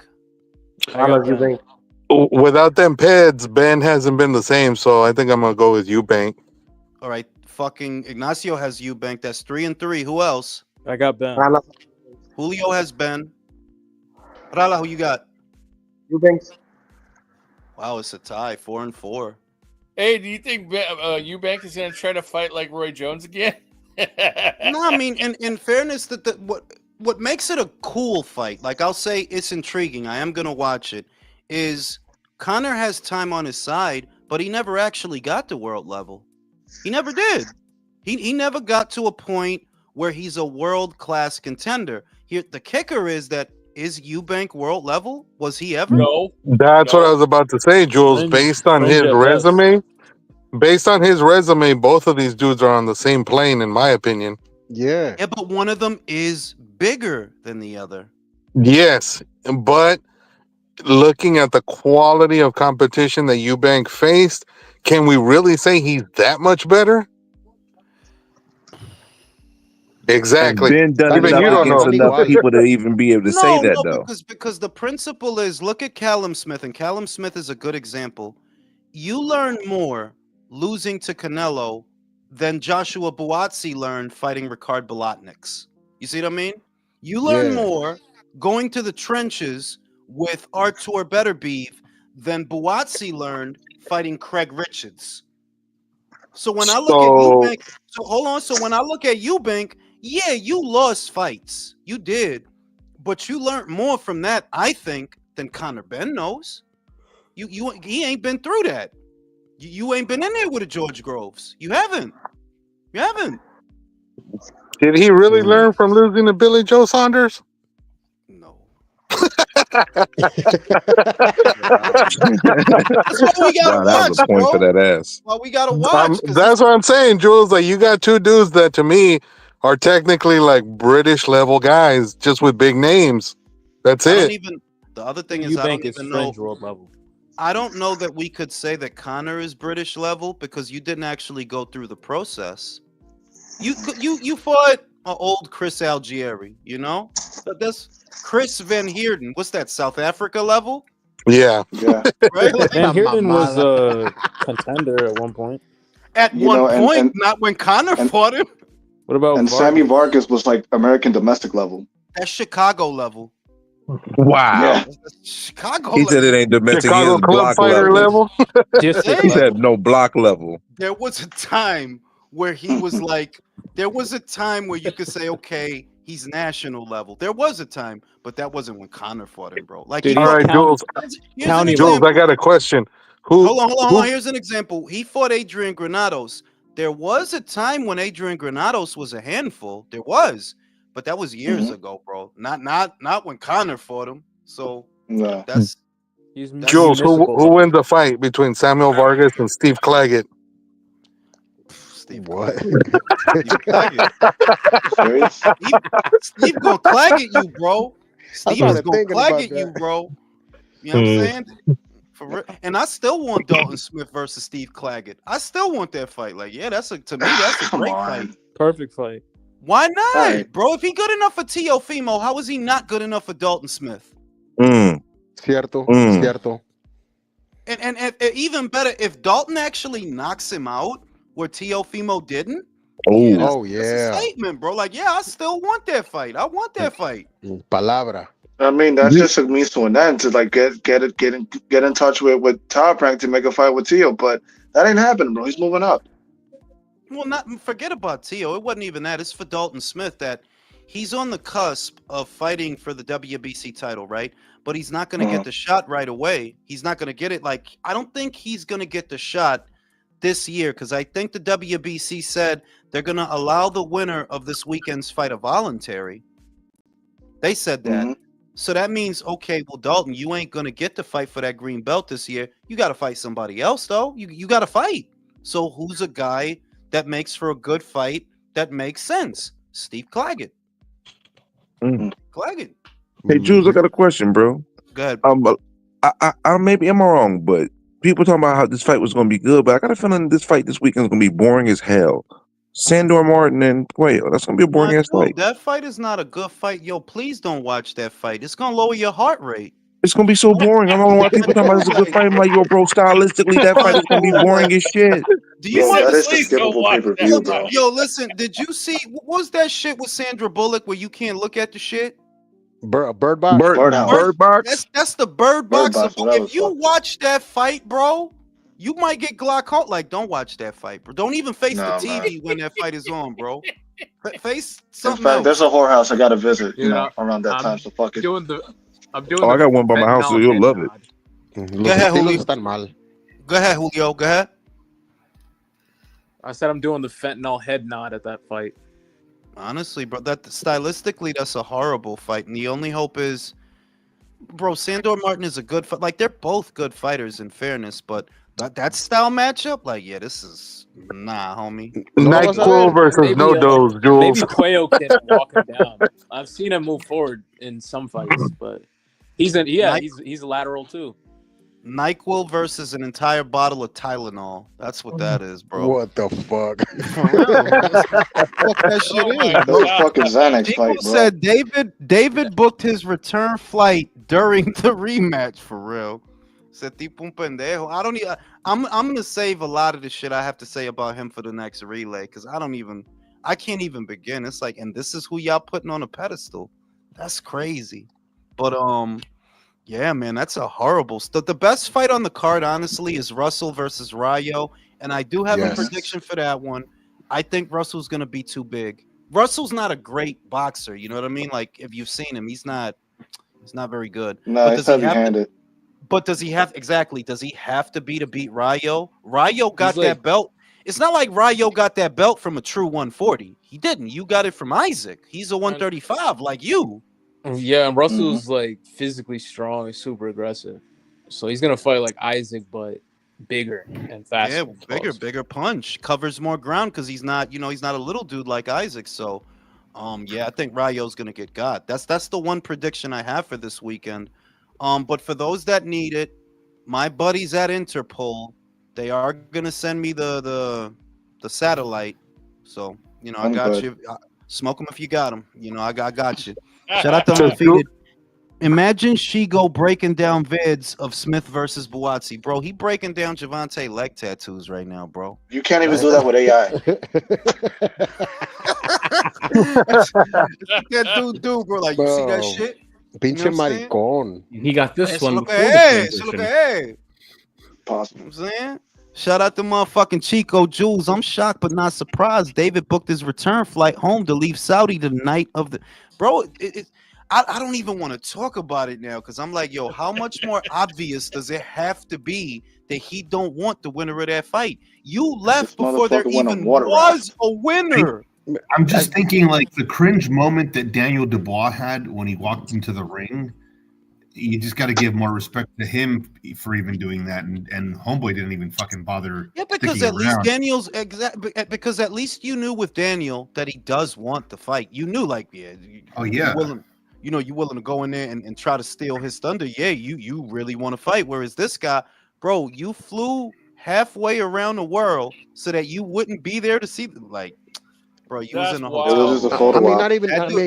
Dude, he was in the hotel room under the bed eating pizza, bro. That's where he. I mean, not even just that. I mean, as double mandatory, you would think he would get in the ring after the fucking fight has been done. I mean, he's not gonna fight the winner. All I know is Jerry better have my money, bro. Man, he's trying to pay that shit to you. He's trying to pay that shit to you in installments, bro. That's why he keeps giving you super checks. I still want that hundo. We all know that he wasn't gonna do it, considering that he was already sending up fucking flares about fighting Jake Paul's bitch ass.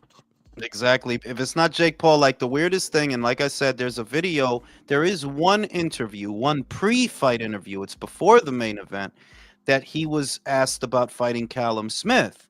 And he said he would be willing to do that, and I'm thinking like, yeah, I bet you would want to do that. You know, you'll fight anybody, but the winner of that fight, you will not fight the winner of that fight. I guarantee it. He's not fighting the winner of that fight. Yeah, Jerry's taking his mom's earrings to the pawn shop right now. Right. My money. By the way, since I've seen this poster you're showing me right now, this graphic, what do you guys think about the third fight being in Moscow in the stadium? I mean, I would like that personally. I would like that for them. I would like that for them. They deserve it. They deserve it, you know. Like, and it was that's what high level boxing looks like. That was high level boxing.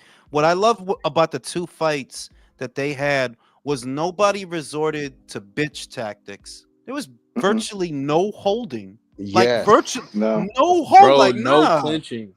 No elbows across the throat. No low blood. No, they just duking it out. Clean boxing where the ref didn't even have to even get involved. Bro, the ref might as well have been under the fucking ring. Like, we didn't really he would have been in a lawn chair watching the fight. Is that the ref wasn't even there? Like, there was no need for a ref. There was never any kind of timeouts for anything. Like, they just fought. It was a good, clean fight. Nobody did the waltz. Nothing. It was great. Fight of the year contender, in my opinion. That's why I want to see a trilogy, man. That's why I want it. No, yeah, I want to see a trilogy. Like if I had to get fucking Wilder versus Fury 3 or Chisora versus Fury 3 or yeah, I could go for. They have Lyndon a real Arthur reason. Versus Anthony Yard 3. Anyone? No, but in fairness, no, but wait a minute. In fairness, they do deserve a rubber match because Lyndon won one and Anthony won one, and it's the same with these two guys. Like, Artur won one, Artur won one, and Dimitri won one. So yeah, do a trilogy. Why not? Yeah. That is funny. Yo, it's official, man. After rewatching the Bivol and the Beterbiev fight, and that 9th round that punch that Bivol took, man, he got a top 5 chin, bro. He got a top 5 chin. I agree with you. Yeah. I agree. Crazy. He took that. That was a flush shot. It looked just like when Mayweather got hit by Maidana. Bro, did y'all see Kate Bevol's page? His ex-wife? No. Yo, everybody went over there after the fight. Everybody, like it's all type of motherfuckers from all around the world talking shit. Cause everybody views her as they ex now. Like that is all of our ex now. Like, yeah, we hate this bitch. Everybody talking shit, yo. So they must have saw you going, fuck you, Kane. Like, her with his sons, they're still talking shit on the comments? Yeah, they still talking shit in them comments, bro. Motherfuckers still posting shit. She deserves I think that's kind of shit, weird, though, Jules. That's a little weird to me. Nah, it's just not a little. It's projecting, like, I'm projecting the hate that I have in my heart and my foot on Kate. What's her OnlyFans? He said my heart and my foot. Did you really just ask that, bro? Just saying, bro. You know what I'm saying? Like I think we all have had a Kate Bivol. We've all had it. Dude, I'd dump in her. Come on, dude. You wouldn't dump in that? No, I mean it's fucking great. No, that's the wrong question, bro. Hey, Jules, you wouldn't dump your gorilla milk into that snapper? Yo, he's not bad looking, bro. He said gorilla milk. She died, you know. I ain't gonna lie, she cute. You know, it's crazy. You know what I'm saying? And because she's out of her mind, you know that, like, bro, the chick. Yeah, they fuck better. You know what I'm saying? Like she got all type of issues and shit. Like everything is. You could tell she not right in the head, bro. Yeah, Las she'll try locas to son las take your soul, mejores. and then afterwards try to take your soul. For real, Bro, try to you take your. After you nut. You For don't real. fuck crazy. No, but then when she hates you, she gonna try to take your soul again. Yeah. You know, so we got that. And Subriel is fighting this weekend. For those that don't know, that's happening in the background. That he's going to fight the Valenzuela guy, and that fight is important not because of the fight itself, but because obviously, if Subriel wins, Richardson Hitchens is not going to fight him, bro. He's not going to fight him, so he ain't going to be IBF champion for very long. If the Puerto Rican wins this weekend, Hitchens going to vacate that title shortly. You know, since I seen that, I said to myself, like, yo, he's fighting the wrong Venezuela. Should fight Rayo. Yeah. Pero ¿por qué otra vez the IBF? He ain't trying to go for any of the other titles. I mean, I get it. I respect it. No, tú sabes lo que see, if he would have went, ponlo tú, if he goes through the WBC, they're going to play with him. They're playing with Dalton Smith. They True. just told him, you the mandatory, but you got to wait. If it were the WBA, same shit. They ain't no different than the WBC. Now the WBO is a little better, but I think that Arnold Barboza is the mandatory already. So it's like, why go there? He's already, this dude is installed. With the IBF, you know you're gonna get your shot, and that's why you go that route. That's true. That's true. You're gonna get your shot. Like at least you know that as long as I fight in these eliminators, as long as I adhere to this 10-pound rehydration cap, I will get my opportunity more so than with other sanctioning bodies. And So is it fair to say the WBO and the IBF, you'll have a better chance in the WBA and WBC, you're gonna get your stiff? Yeah, if you go to up the WBC route, you may or may not get your opportunity, bro. Like you might not, you know. Oh, Jules, I'm about to get ready to go to work, but I wanted to ask you something real quick. Because I had tagged you on something you never told me. I had made a suggestion on how judging could go with open scoring and how they could be able to navigate it, make it work. I don't know if you ever read it and what your thoughts what it was. I mean, I have an idea for how I think boxing matches should be scored myself. I don't actually think they should be ringside because that's a limited vantage point. I think they should be watching the feed like the rest of us because the feed actually has more vantage points than just sitting on one side of the ring. I think they should be watching the fight separately in a room based on the feed and score it based off of that. Because if the fighter has his back turned to you and he's going for a body shot, did you see it? How do we know that you saw the body shot? Because you're sitting at one position, there's a lot of things you might be missing, which might explain some of these crazy looking scorecards. That it's my understanding the way they do it, they have all three judges positioned on different sides of the ring. I think that's what somebody told me. And it's like, so all that means is each of you only has one vantage point where you could be watching the actual feed and getting the best seat in the house. But there was somebody that gave some pushback on it, and I kind of agree with them that sometimes watching the feed, you lose the energy, the effect of the punches when you're there in our environment. That's why I mentioned that you should have one ringside judge, and that's the only judge card that's open scoring. Then you have somebody else that's in a room by themselves, and you don't get their scorecards, and they do their stuff by themselves, and then you use AI, and those are your three scorecards. The AI has been doing so good so far. If you see how the AI has scored these fights, honestly, it's been pretty good. But I would say that the energy, what are we talking about? Crowd participation?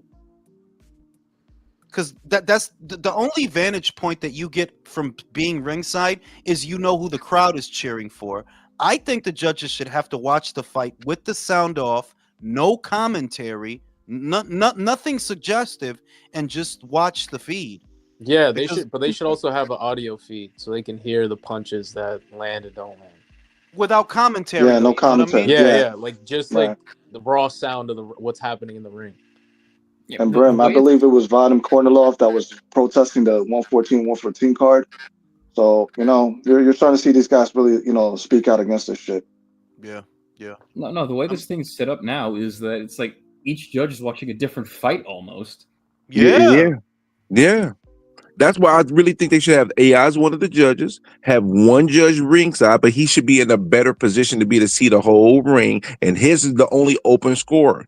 and then you have another judge that's it closed off, and those are your 3 scorecards. I think you would get a much better result that way. But I think it's too much. Personally, I think it's too much of a hindrance to be ringside, and you're dealing with the crowd, and you're hearing this and you're hearing that, and once again, you only have one vantage point. I mean, unless you're positioned above the ring, and still that's only one vantage point.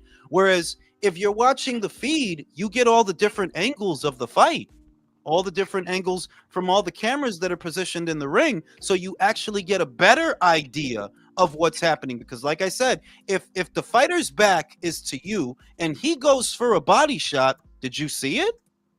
Probably not. Right. No, boxing is doesn't matter if you're sitting in a stool like above everyone else.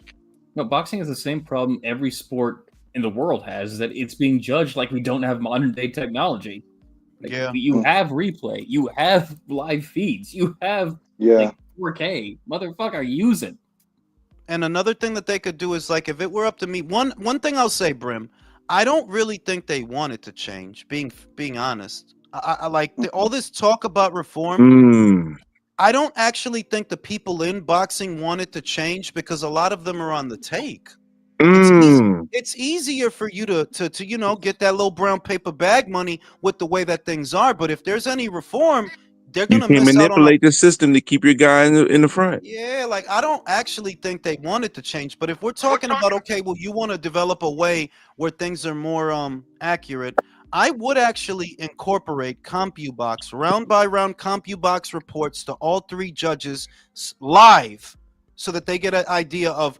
They put this all together when they decide who they're going to give a round. They should have to. I would do Jules, that. Do you know who's tabulating the punch stats for CompuBox? It's 2 guys with a clicker. I know that. Yeah, I know one of them is like Lee Groves, I believe. Yeah, he's a boxing writer. The other one isn't it Dan Canovio's dad? Because he's the one who came up with CompuBox. But it's still not a bad idea, though. It's only. In other words, it's not like you're not gonna score the round based on what CompuBox told you. They're gonna provide you a report in real time that they're gonna send it over to you on a prompter or a monitor. This is how many punches this guy landed. This is how many punches this guy landed, and you can use that in your own evaluation of who won the round. But once again, I think this is all farcical, because Brim, I don't actually think they want it to change. It's easier. It's easier to get away with corruption this way. I think you hit a nail on the head with that one, bro. I was going to say, Jules, because remember, every promoter is the one that picks the judges for the fight. Yes, exactly. This nasty work, man. That's what I'm saying. That we're at, like, it's like the VADA thing that we've been talking about. That at first I think we all thought that they're hiring anti-doping agencies to clean up the sport. I think we all realize now, no, you're just trying to cripple your opponent because you're all on PEDs.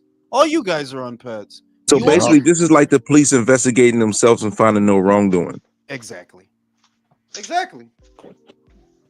And they're not going to let an AI rob them of all the other arms of revenue, because for the sanctioning bodies and the officials and the people involved, that's an entirely other arm of revenue aside from what they're getting paid already. Yo, you give me, a little $5,000, I give them an extra round. I give them 2. So yeah, man, I don't think they actually want to change what they're doing. I don't. The Gooch said, "Good to have Brim back. Missed his word salads." Just make sure you got the right dressing. No, I was gonna say croutons too, but that's same shit. You know what I'm saying? But yeah, I don't expect them to change. Like, the AI thing is cool anecdotally, but that's no more than a Harold Letterman card. You know what I mean?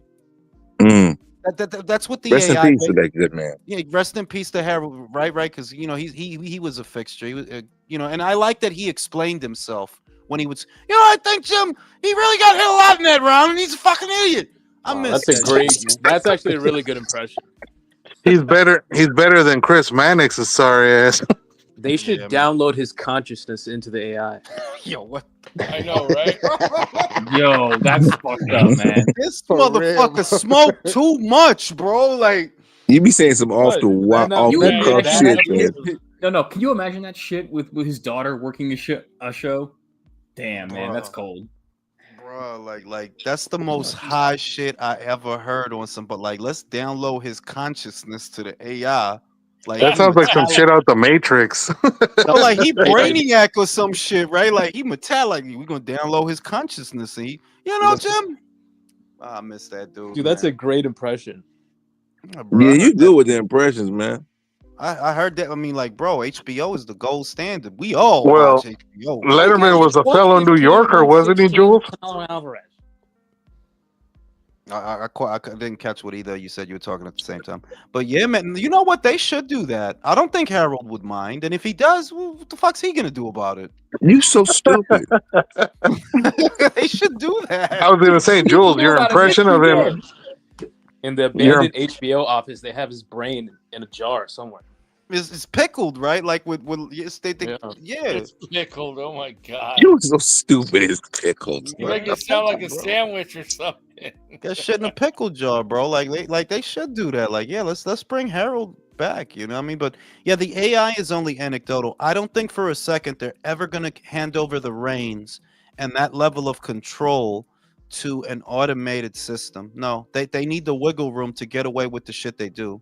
So that it's not. I mean, like if you're wondering, just like Jason just said, sports are still officiated as if there isn't a better method. That's on purpose, bro. They don't want them. But boxing is the only sport that's stuck in the 20th century. Nah, they still relying on a bunch of people that got glaucoma to tell you who won the fight. Exactly. Because boxing judges don't be young neither. They be 75 years old, man. They be old as They shit. got Joe Biden judging. They drink prune juice before the fight. What if boxing year-old tried to apply to be a last- judge? What if the boxing is the tried last to sport apply the to be a mob judge, still and owns? they said he was too young, not enough experience. Well, I'm gonna smoke a cigarette since y'all all talking at the same time. I'll be back. Go ahead, man. Yeah, man, I don't really dig all this shit about all these fucking geriatric motherfuckers, judging the sport, I'm waiting for the guitar to get played. Who's gonna play? Who gonna play the guitar tonight? you know that's coming. I'm Yeah, waiting it's for the either a guitar guitar played. playing or like a I mean, I can pull somebody one typing out. on the You computer. actually play guitar? No, that was Leo, man. He did that before. You mean you act like it was one time? That was like 50 times that didn't happen, bro. No, Leo's always out here playing the guitar and then pretending he's like, it wasn't me. It wasn't. I don't even play guitar. What are you talking about? It sounded pretty good though, so I don't mind.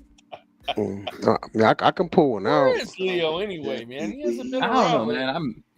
You'd think he'd pop out here. God, I popped in late. Did we already talk about Conor getting slapped the shit out of by an egg? Yeah. That is the highlight of the whole press conference, Somebody man. was saying- Up until that moment, right? I had no idea. Like I felt like this fight had no momentum because they lost that shit back in 2022 because of the suspension. But now that happened, man, and the back and forth shit talking, man, I'm in. I'm invested. Hey, Virtuoso, was that you who was saying that stunt's going to be talked about 100 years from now? What? Oh, It is though, because the price of eggs in the UK gonna go down about 50% because of that, and we gonna be mad about it. Somebody was saying that stunt would be like talked about for like the next 100 years. Everybody be involved. I'm pretty sure people have that idea. That Conor got egg on his face, man. And the funny thing is, he never came up with that shit. It was WBC.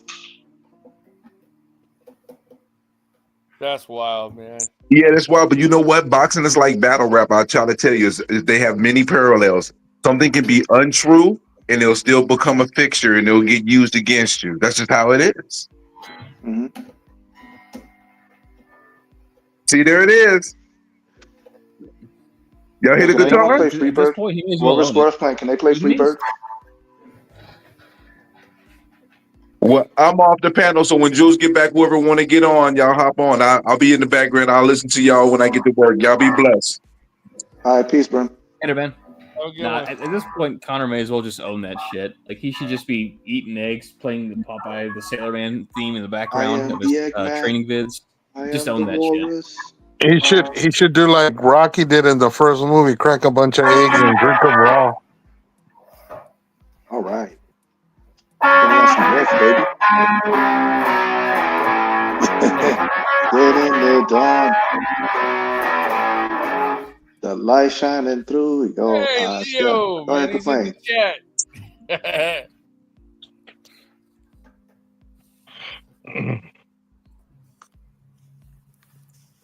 Is anything else happening on the weekend besides that NyQuil fight I don't want to talk about?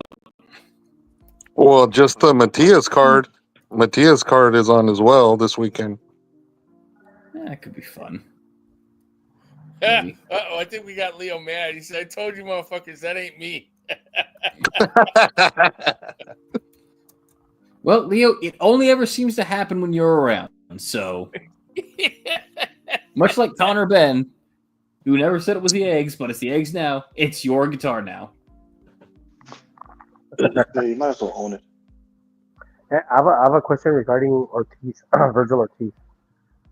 You know how he was saying that win or lose, or just if he were to lose, that he would move up.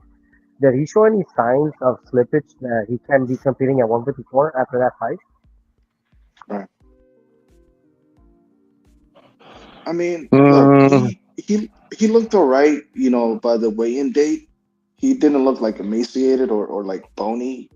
He just like, to me, I think he does cut weight very drastically, and I think that showed up in previous fights at 154. But yeah, if it continues, yeah, he's due for 160.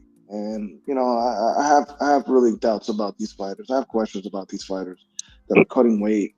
You know, so Yeah, his gas tank wasn't exposed against Mandramov. He was able to hang for the 12 rounds, but you do kind of wonder moving forward how much longer he's going to stay at 54, because if he doesn't get a fight against what's it called, Murtazaliev, what else is there to do at 54? Because he's not going to get Fundora. They're not going to give up Fundora. I'm almost certain of it. So you might as well move up to 60 and just start going after fools at 160 instead of hanging around at 154 and waiting. and it's really pointless to really compare the victories between Bud and Virgil. I mean, they're not gonna fight, so it's like you might as well Yeah, shut that whole exactly. shit up. You know? Virgil is not ever going to get that fight against Bud because there's no money in it for Bud. Bud is a mercenary. He wants the big money now. Yeah, Canelo. If he were to get knocked out by Canelo, do you think Bud retires? I think he's going to retire whatever happens after that fight, to be honest, because he's going to be 38. I mean, and then if he loses that fight, where does he go after that? Is he really going to go back down to 160 or 154 and fight again? I don't see that happening, to be honest with you. That's what I keep saying too. Like win or lose, maybe if he wins, he'll probably get a rematch for more money. But I mean, I don't even see him winning. Yeah, I don't either. The idea of packing on a bunch of weight and then not fighting, that's a horrible recipe. Yeah, this fight is reminding me of Kill Brook versus Triple G. That's the vibes I'm getting.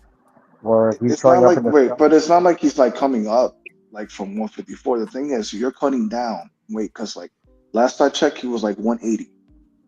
Yeah. So it's Yeah, not, but not my that, whole thing is you would think that him and his team would be like, okay, like we're not gonna fight at full 68 before we fight Canelo, but let's fight at least at middle just to see how he handles 6 extra pounds, just to kind of see if we're moving him in the right direction.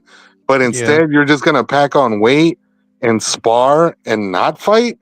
Like No, I that's mean, just think not a. about it this way. Think about it this way too. That it would make more sense for Terrence Crawford to fight the winner of Ben versus Eubank than Canelo, right? That Yeah. would make more sense. Like they're fighting at 60, you fight the winner at 60 en route to Canelo. But it's the time frame they're trying to do all these things in. That if the point of it is to put Crawford in the ring with Canelo in September, then on that schedule, I guess you don't have time to fight the winner of Eubank versus Ben. Yeah, but Yeah, Bud don't want that fight, bro. at all. Like not even a tune up at all. That's what makes it like how can I give you a chance if you haven't never fought above 154? Yeah, honestly, like it's not even being fucked up or being a fanboy. It's just outwardly 154 to 168, and you're not fighting a normal dude. Like you're not fighting No. Joe Blow at 168. You know, so it's Fighting the hard to final not. boss. It's hard to not pick Canelo to win that fight. It's just hard not to. And in your 154 fight, it wasn't like you looked bad or anything. I mean, you won convincingly, but Yeah. you weren't. It wasn't to the point where it's like, oh, he's way too good for any of these 154 guys. He's way too good for any 160 Yeah, it guys. wasn't a statement. It wasn't. He won. He definitely won, but it wasn't a statement. Like, nah, you didn't look particularly. And I know that there are also outlying factors. Outlying factors like, well, the guy hadn't fought in a year, you know, so that doesn't help.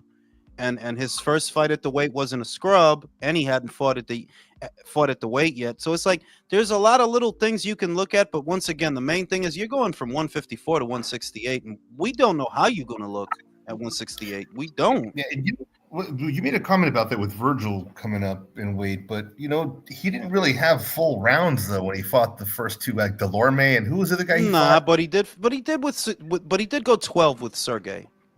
No, he did go with 12. That was his first, like, to me anyway, that was like his first real fight at 154 because the first two, he only fought like a total of a minute and a half between the two opponents he had.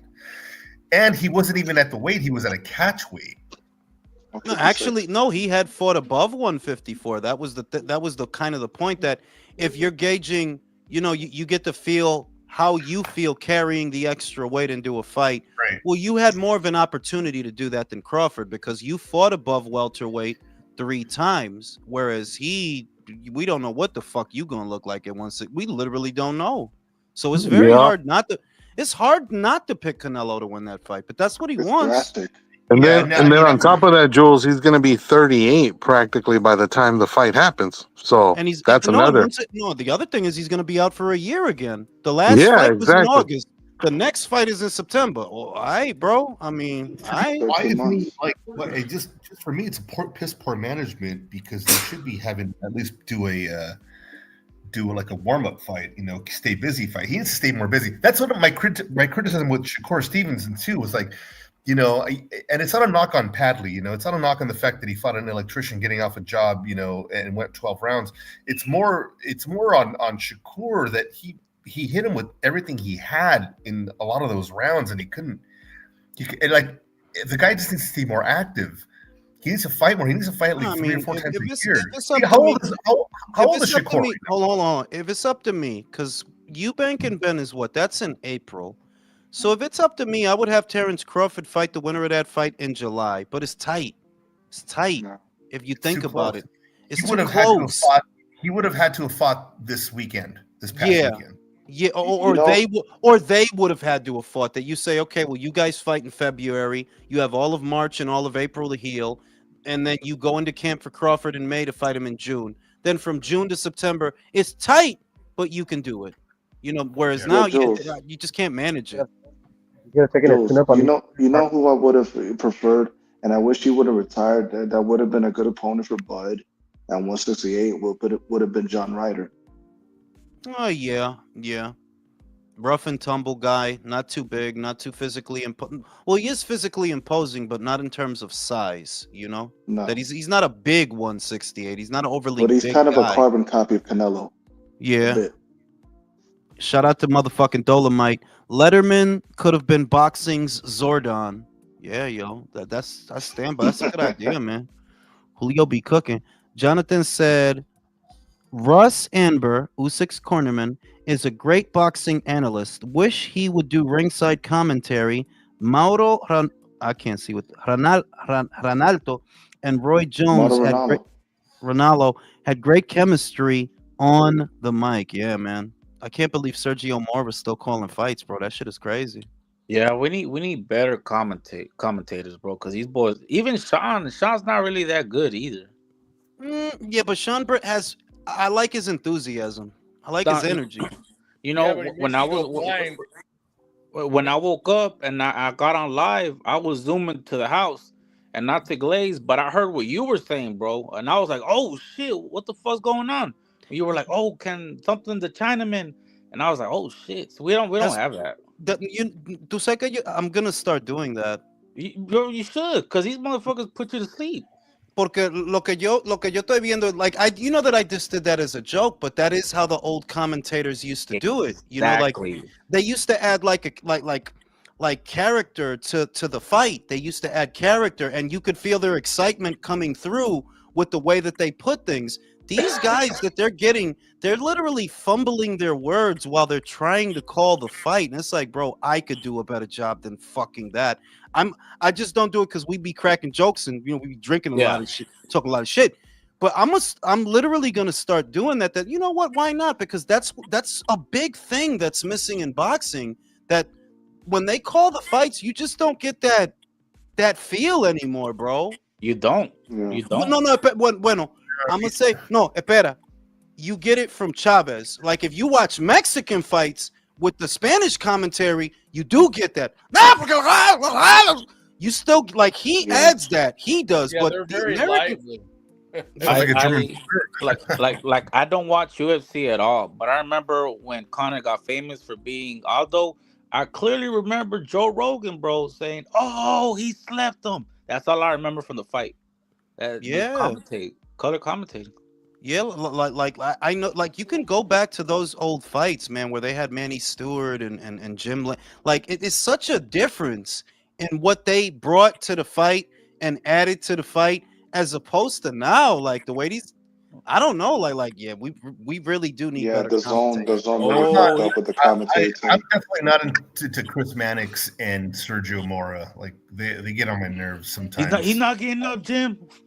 Yeah, like that's immortal, bro. He's not getting up, Jim. Like, not getting up. I mean, or when one of my favorite moments is when Manny Stewart, he forgot.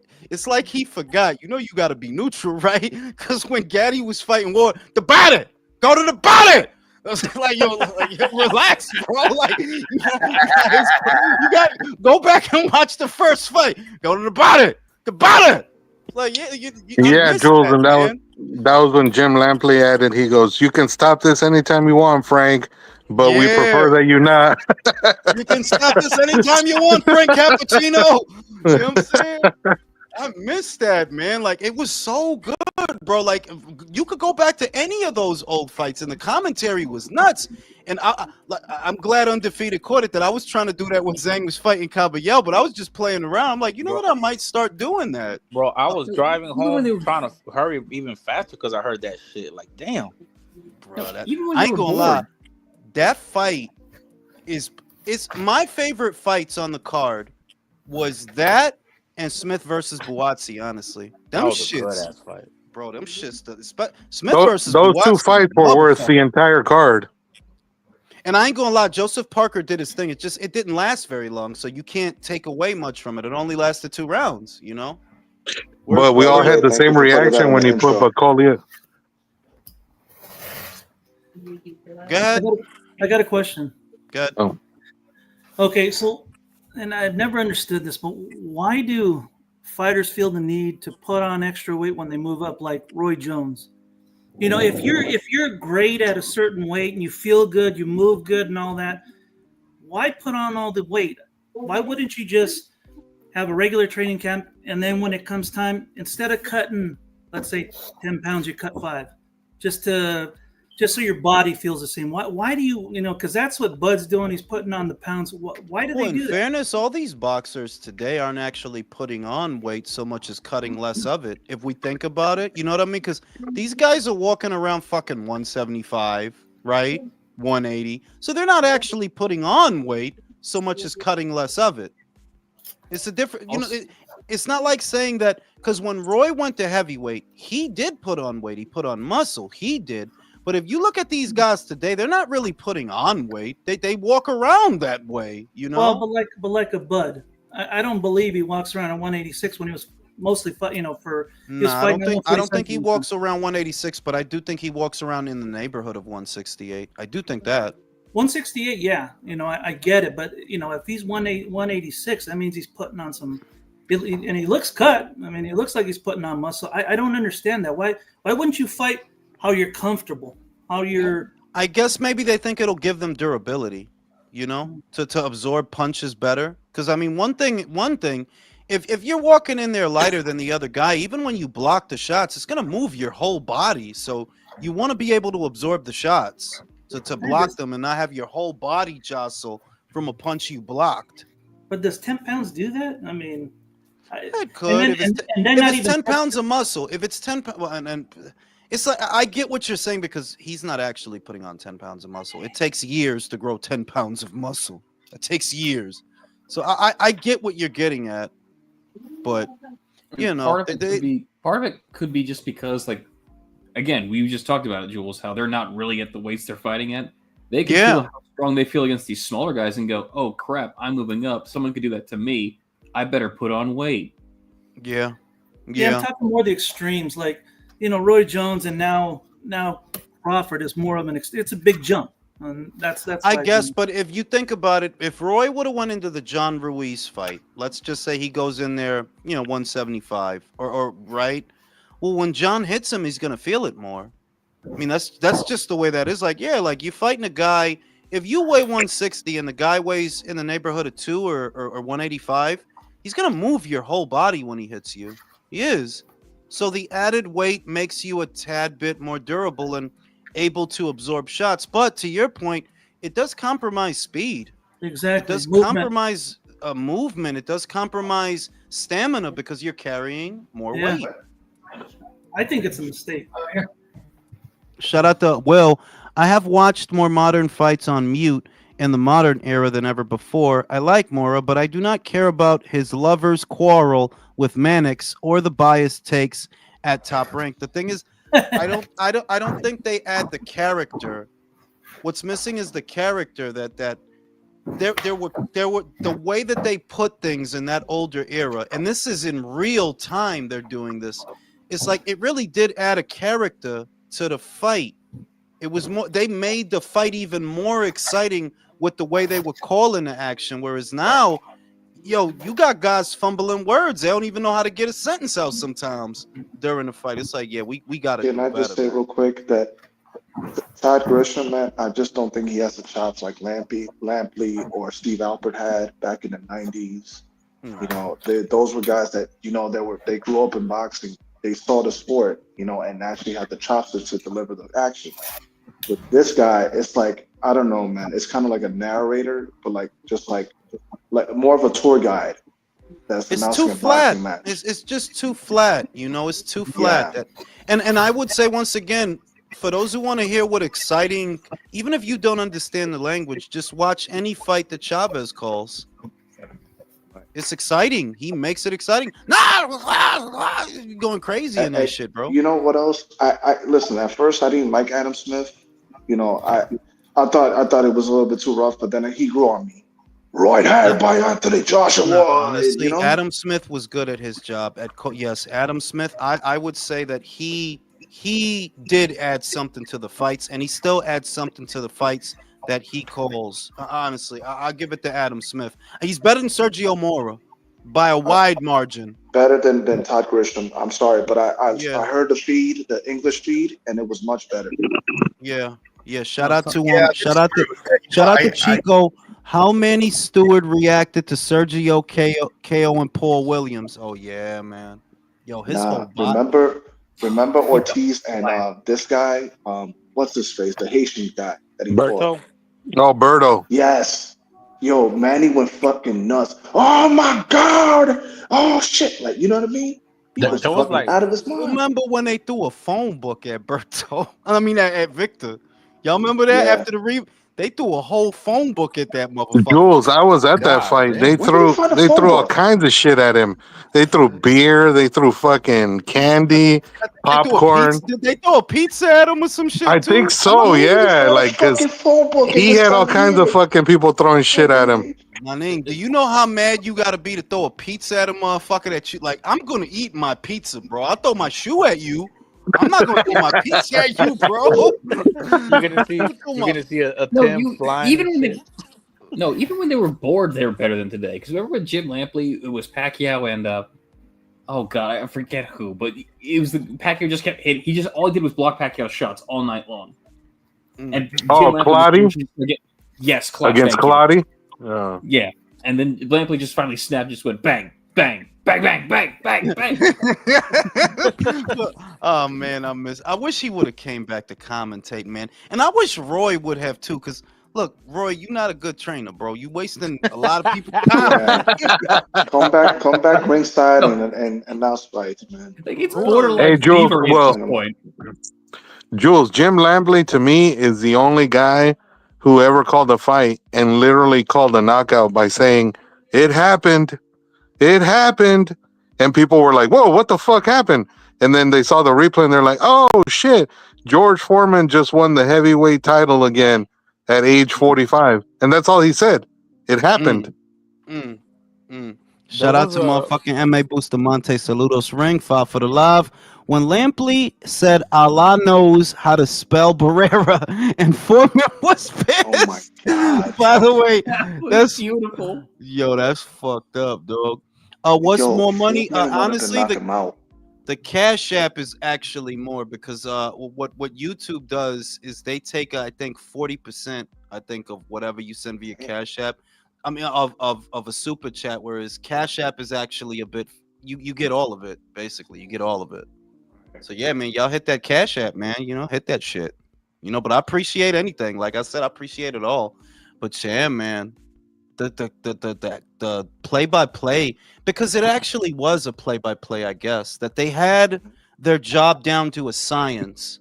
They had a formula, and it worked night after night after night. Whereas now it's just reactionary. You know, they're just reacting to what they're seeing. You know. Yeah. But then, I Jules, remember- Oh, you go ahead, bro. Oh, I was just gonna say really quick, the thing that Lampley and all these dudes at HBO, and even like someone said, even the guys at Showtime Boxing, when it was like Steve Albert and Al Bernstein and all them dudes, the one thing they were able to do was they were able to say the right thing at the right time in order to accentuate it. Ignacio, ese tipo, mama, man. I take my hat off to him because he has it. He has it. Like, yeah, he adds something to the fight. He does. Because he came from professional wrestling. Yeah, he just doesn't have a good frick to his frack to bounce it off of. But he's a good dude too. And y'all know I don't like the PBC, so that's saying a lot. But he's good at his job, that dude. He actually is. Well, it can't be professional wrestling because Todd Grisham came from professional wrestling, and but Todd Grisham, what he was, look, Todd Grisham was more or less like a backstage announcer or interviewer, and he did a little bit of ringside commentary. But you know, there were better announcers than him, even in WWE. Yeah, I might start doing that, man. I know what I have to do that, and it's not as hard as people think. But it's about the catchphrases, it's about the phrasing, and it's about sort of going into the fight that you're about to watch with terminology that you already assigned. That if you're talking about Zhang, for example, you're gonna say things like the Chinaman. You know what I mean? Yeah.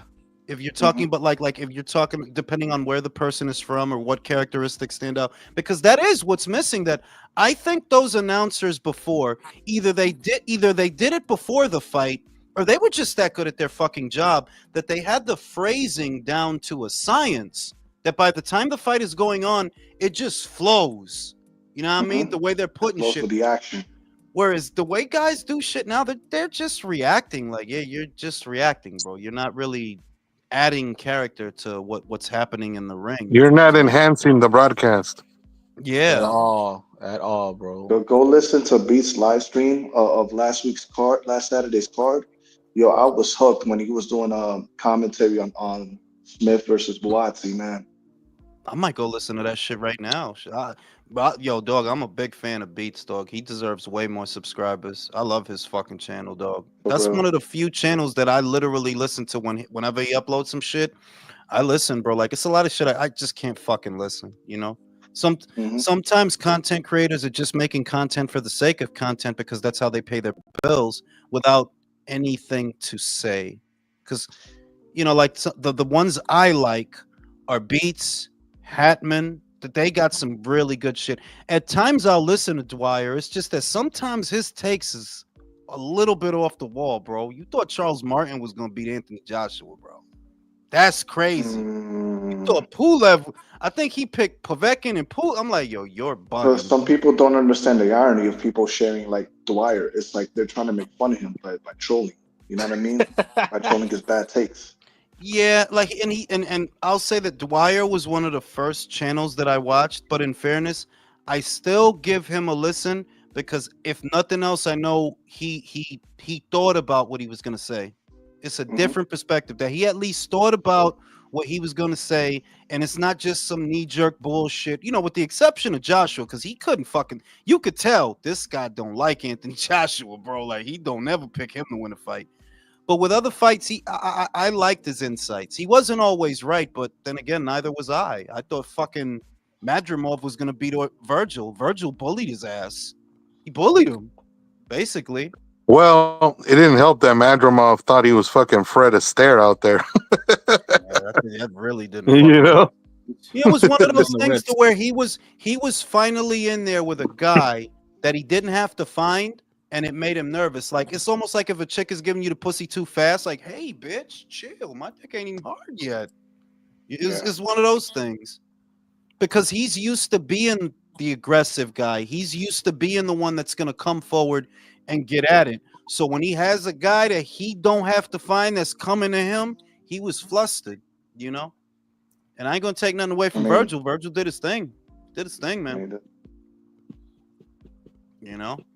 Now we got to see what's next for him. They talking about they want him to fight Bakram. They ain't making that fight, dog. We sleeping that motherfucker. I don't know about that. That's a different motherfucker. He ain't gonna dance. We sleeping that motherfucker, bro. Yeah, I don't know. I don't know. Like, I'm not trying to knock him. I want to see Virgil. The fight that I want is Ortiz versus Fundora, but I just got a fucking feeling, bro. We need to get rid of. They're more likely to give him Mortazali than Fundora. I mean, the fight I wanted was Virgil and Tim Tszyu, but that ain't ever gonna happen now. Like Tim's Tim's on the rehabilitation. Y'all seen they announced his shit, right? This Joey Spencer fight. Yeah. Yeah, I saw Joey Spence with a bald head. He's on pads, in the bro. poster. Yo no te lo dije. Tú no oíste que I said it 4 years ago. I'm like, be wary of any boxer you see with a bald head because that's the new way. I think they're doing it because they don't want to get hair tested. You started noticing a lot of boxers that were getting baldies, and these are boxers with a good head of hair. Why would you shave it all off? Like, why? Fuck, Ugas was so roided up. Apparently, he his eyebrows too, bro. No, yeah, you can apparently still do the test without it. So without a full head of hair. So I don't know what they're doing. Being stupid. Chico said Chloe Bailey. Bro, come on now. Like, I wouldn't even bring up Chloe. Like, it's always gonna be Chloe, bro. Like, bro, Chloe's ridiculous, bro. What a fat With that being said, I hope Brock Jarvis shows up bald. But yeah, like I think after the Booker fight, they're gonna send Sebastian to middleweight. That's my prediction. I don't think he's gonna stick around. There's too many guys breathing down his neck. You're gonna have Ortiz on one end. You're gonna have Xander on the other. They're not gonna want to send you to somebody else's platform. So how do you get at a belt? Go to middleweight. Fight Lara. He's like what, 42? I think that's what they're gonna do. Yo, Samson is a dumbass, bro. Samson's a fucking used car salesman posing as a boxing promoter. El problema, undefeated, is that he's not a dumbass. He knows Virgil whooped that motherfucker ass. You think he doesn't know that? No. I'm talking about the Earl Spence shit, bro. Bueno, eso sí. Yeah, bro. You wasted a year and a half now, or how long has it been? No, it's been. When was the? No. No, it was almost a year ago. We coming up on a year because that fight was in March. The Tim Tszyu fight was in March, so we coming up on a year. Pero sí, eso es tiempo gastado. Could have fought, bro. También with David. Bueno, con el pendejo de David, we'll see. We'll see because, and we talked about this the other night. I don't think he's going to fight the winner of Beterbiev versus Bivol, but I do think they might let him fight Callum Smith. That's a good ass fight. I like that. I'll take that. I'll take that. Yeah. I think they would let him do it because it is winnable. It is if you put Callum on the back foot and you can fluster him. We've seen it before. John Ryder did it. Canelo did it. Artur is Artur, but he did it too.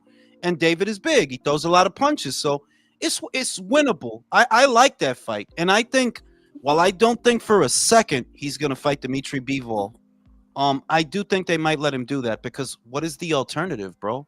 You go back to the PBC and do what? It's either you go up to cruiser and fight Zerto, but even that, you're not in the driver's seat of that. Zerto's the champion. Golden Boy's gonna want to do that. You're not in the driver's seat. So also that's why that whole that's why that whole Jake Paul bullshit came up, Jules. I have a feeling that's what they would go to if they don't take the Callum Smith fight. Jake is not gonna do that shit, bro. Come on now. Jake ain't gonna do that shit though. Like, yeah, I think they would if Jake would oblige them, but I don't think he's gonna oblige them. No way. Shout out to Oscar Jimenez. Too many hands up Sebastian shirt at 154. Yeah, man. The walls are closing in on him. Shout out to Domo. Why won't he fight Bivol? Sparring story. I'm saying, bro. He don't want no problems. Don't want no problems, bro. I just want to see how he reacts when Callum Smith lands that left hook dead on the chin. He can, but the problem with Callum, is you got to keep that up. The counters can't be far and few. You got to keep the counters coming. It's a fine line between playing his game and fighting your fight, because you could get sucked into a war if you just keep trading with him. Yeah, you get sucked into a war, you're going to get lumped up. Whereas you don't want to be gun shy. You want to let your hands go, but focus on the counters, because this guy's defense is ass cheeks, bro. Like, there's millions of countering opportunities there. You have to keep them coming. And if Callum can, then he can win. It's a good fight. It is a good fight, Maybe they'll let him have that one. I hope so, because like you said, Jules, what's the option outside of that? Outsourcing him to Golden Boy, basically. Because if you do the fight with Zerto, that ain't a Haymon. I ain't even gonna say that. We'll see. I ain't even gonna say that because they did send Ryan over there, right? They sent Ryan to the PBC. That was fucking dumb. So is Zerto fighting? Well, that wasn't Golden Boy. That was his dumbass manager who did that. Yeah, Lupe. But it happened. But it happened is what I'm saying. That at the end of the day, if the difference between not doing the fight and doing the fight is sending Zerto to the PBC, I don't know. We'll see. And they're saying that Zerto's fight with Ortiz got pushed to April. No, they said May. Oh, right, May. Yeah, it was supposed to be in April, but now they want to do it in May. He might drop that belt. Bro, Really? that 5v5 is looking more and more unlikely. Think about it, that si el cubano está jodiendo demasiado, man, take the fucking belt, dog. Because if the end game is fighting este pendejo de David Benavidez, well, that's a bigger fight anyway, isn't it? Yep. And probably a more winnable fight. También. Come on, fucking David can't crack an egg, bro. Whereas Dorticos, we know that, yeah, he has limitations, but he can punch. Don't let that motherfucker hit you. Because he can punch. Shit. I want to see what Jules says about this super chat. What constitutes elite milk? Oh, that's a great question. That is a great question. I'm not going to lie. Elite milk. I would say que cuando la güera se parece como una güera, tiene cara de güera. That it's not like that Mimi outside bitch. Like, that's disgusting, bitch. Like, that's gross. No, that's just a wannabe hood rat, Jules. That doesn't count. Eso es lo que estoy diciendo. It could never be somebody like that. Like, bitch, you playing a character. Yeah, exactly. Playing a character. Elite milk is like Sydney Sweeney. Alicia Schmidt. Who? Alicia Schmidt. I don't know who that is. Who is that? She's an Olympian. Okay. Scarlett Johansson, bro. Ahí. Leche. Mm-hmm. Leche. Okay. Espera. ¿Cuál es esta tipa? What the fuck is her fucking? Haley Steinfeld. Oh, okay, Leche. Yeah. Her too. Dua Lipa. Dua Lipa. Oh, Ella no tiene, te lo voy a chequear. Ella no tiene culo grande. Ella no tiene teta grande, pero es bella. Bella la niña es. you know who got Leche. you know who got a booty, bro? Leche. Leche.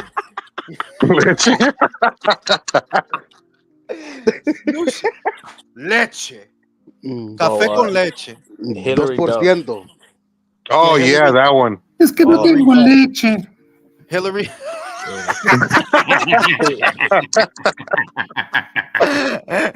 Pero Hillary Buff también. Oh. Leche. Oh my God. Thickery Duff. ¿Tú sabes quién es Leche? Leche. Oh. Kate Blanchett en Thor Ragnarok. Leche. Con la corona esa. Con ese traje, ese disfraz. Leche. Tell me the one that plays Hella? Yeah. I don't know, bro. I don't know if it was because she's just beating the shit out of everybody, and it was like hot to me, like, oh, like, ay, esta fucking güey. Oh. You know who? You know who? Jessica Biel. Yes. Oh yeah, bro. Fatty. She got a. When I see that happy face, bro. I used to watch that shit just for that joint, bro. Oof. Jessica Biel, bro. And she knows Jennifer Love Hewitt, Jules. Ay, Dios mío, leche. Bro, esa tipa. I know what you did last summer, bro. Diablo, man, esa maldita teta que ella tiene. Leche. Está vieja, pero todavía es linda. Oh yeah. Está viejecita, pero ella todavía ve. Marissa Tomei, pero eso ya se sabe. Marissa Oh, Tomei. that is elite leche right there. Fucking leche de la vaca, manín. Yeah. La finca. Las hormonas están fuera de control, ya. No sé. Pero sí, lo que yo voy a decir, the defining characteristic of the category that we are describing is that it's not about ass and it's not about titties. It's that they have something else that is more than that. Porque cualquier sucia tiene teta, titties all over the place, bro. Ass all over the place. You know, it's just that shit you could find. They have something that you can't find. That it's more than just bueno, ya tiene teta grande. There's a lot of girls got big titties, bro. Yeah, there's something that just captures your attention. Yeah. Present. You know? Porque mira la Sydney Sweeney. La Sydney Sweeney no tiene mulo grande. That's normally an asterisk. Flaquita, coño. Like, what do you weigh? 120 pounds? Like, shit, you better eat something, right? Y ella tiene teta grande, pero lo que ella tiene que es bella, es su cara, es ojito, esos labios. Like, that's what she has. Any bitch has some titties. Jules, what about Monica Bellucci?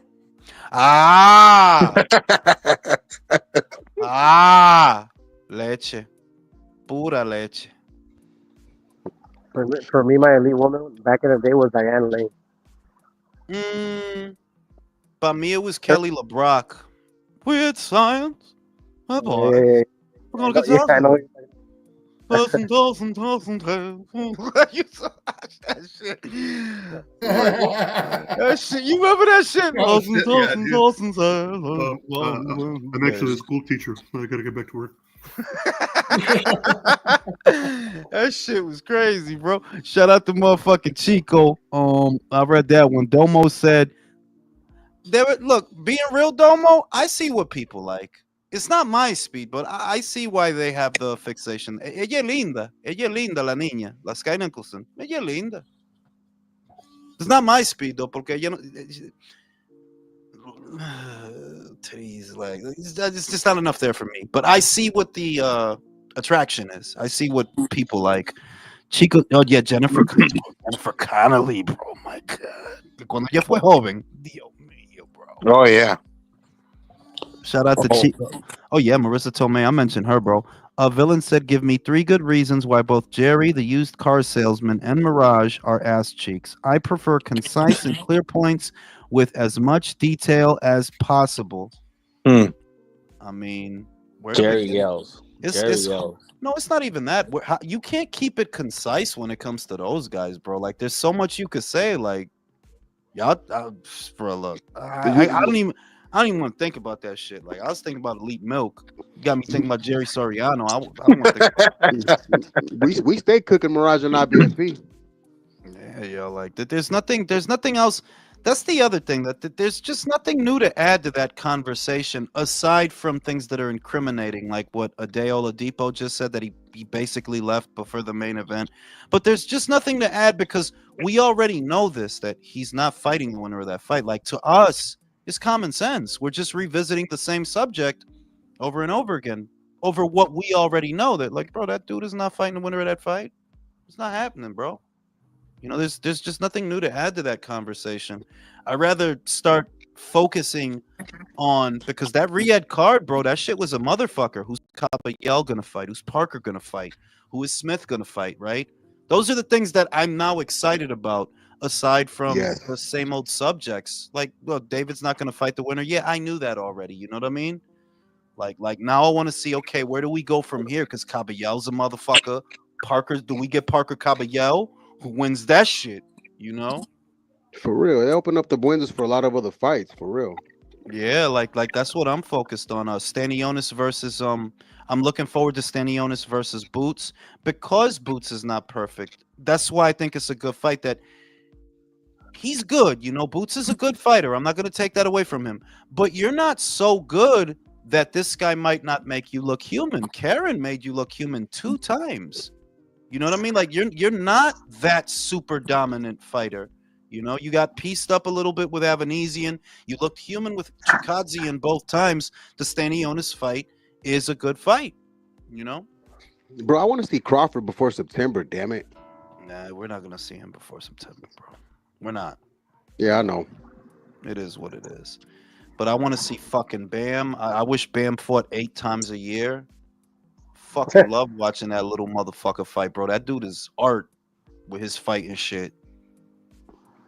So it's gonna be Bam and Junto soon, or I mean, that's what they're saying. Like, I see people hyping up that fight, but I don't see the teams talking about it.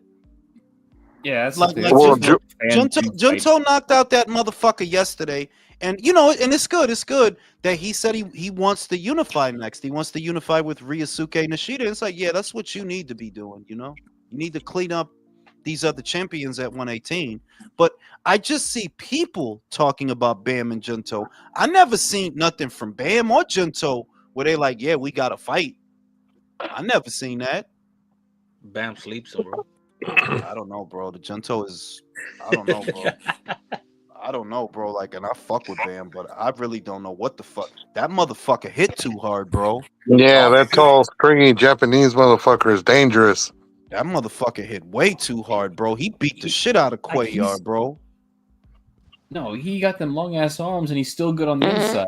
Holy shit! Who the fuck farted? Bro, what the fuck, bro? Did you put the phone on your ass? You put it on the mic, dude. Jesus! I don't want to hear that.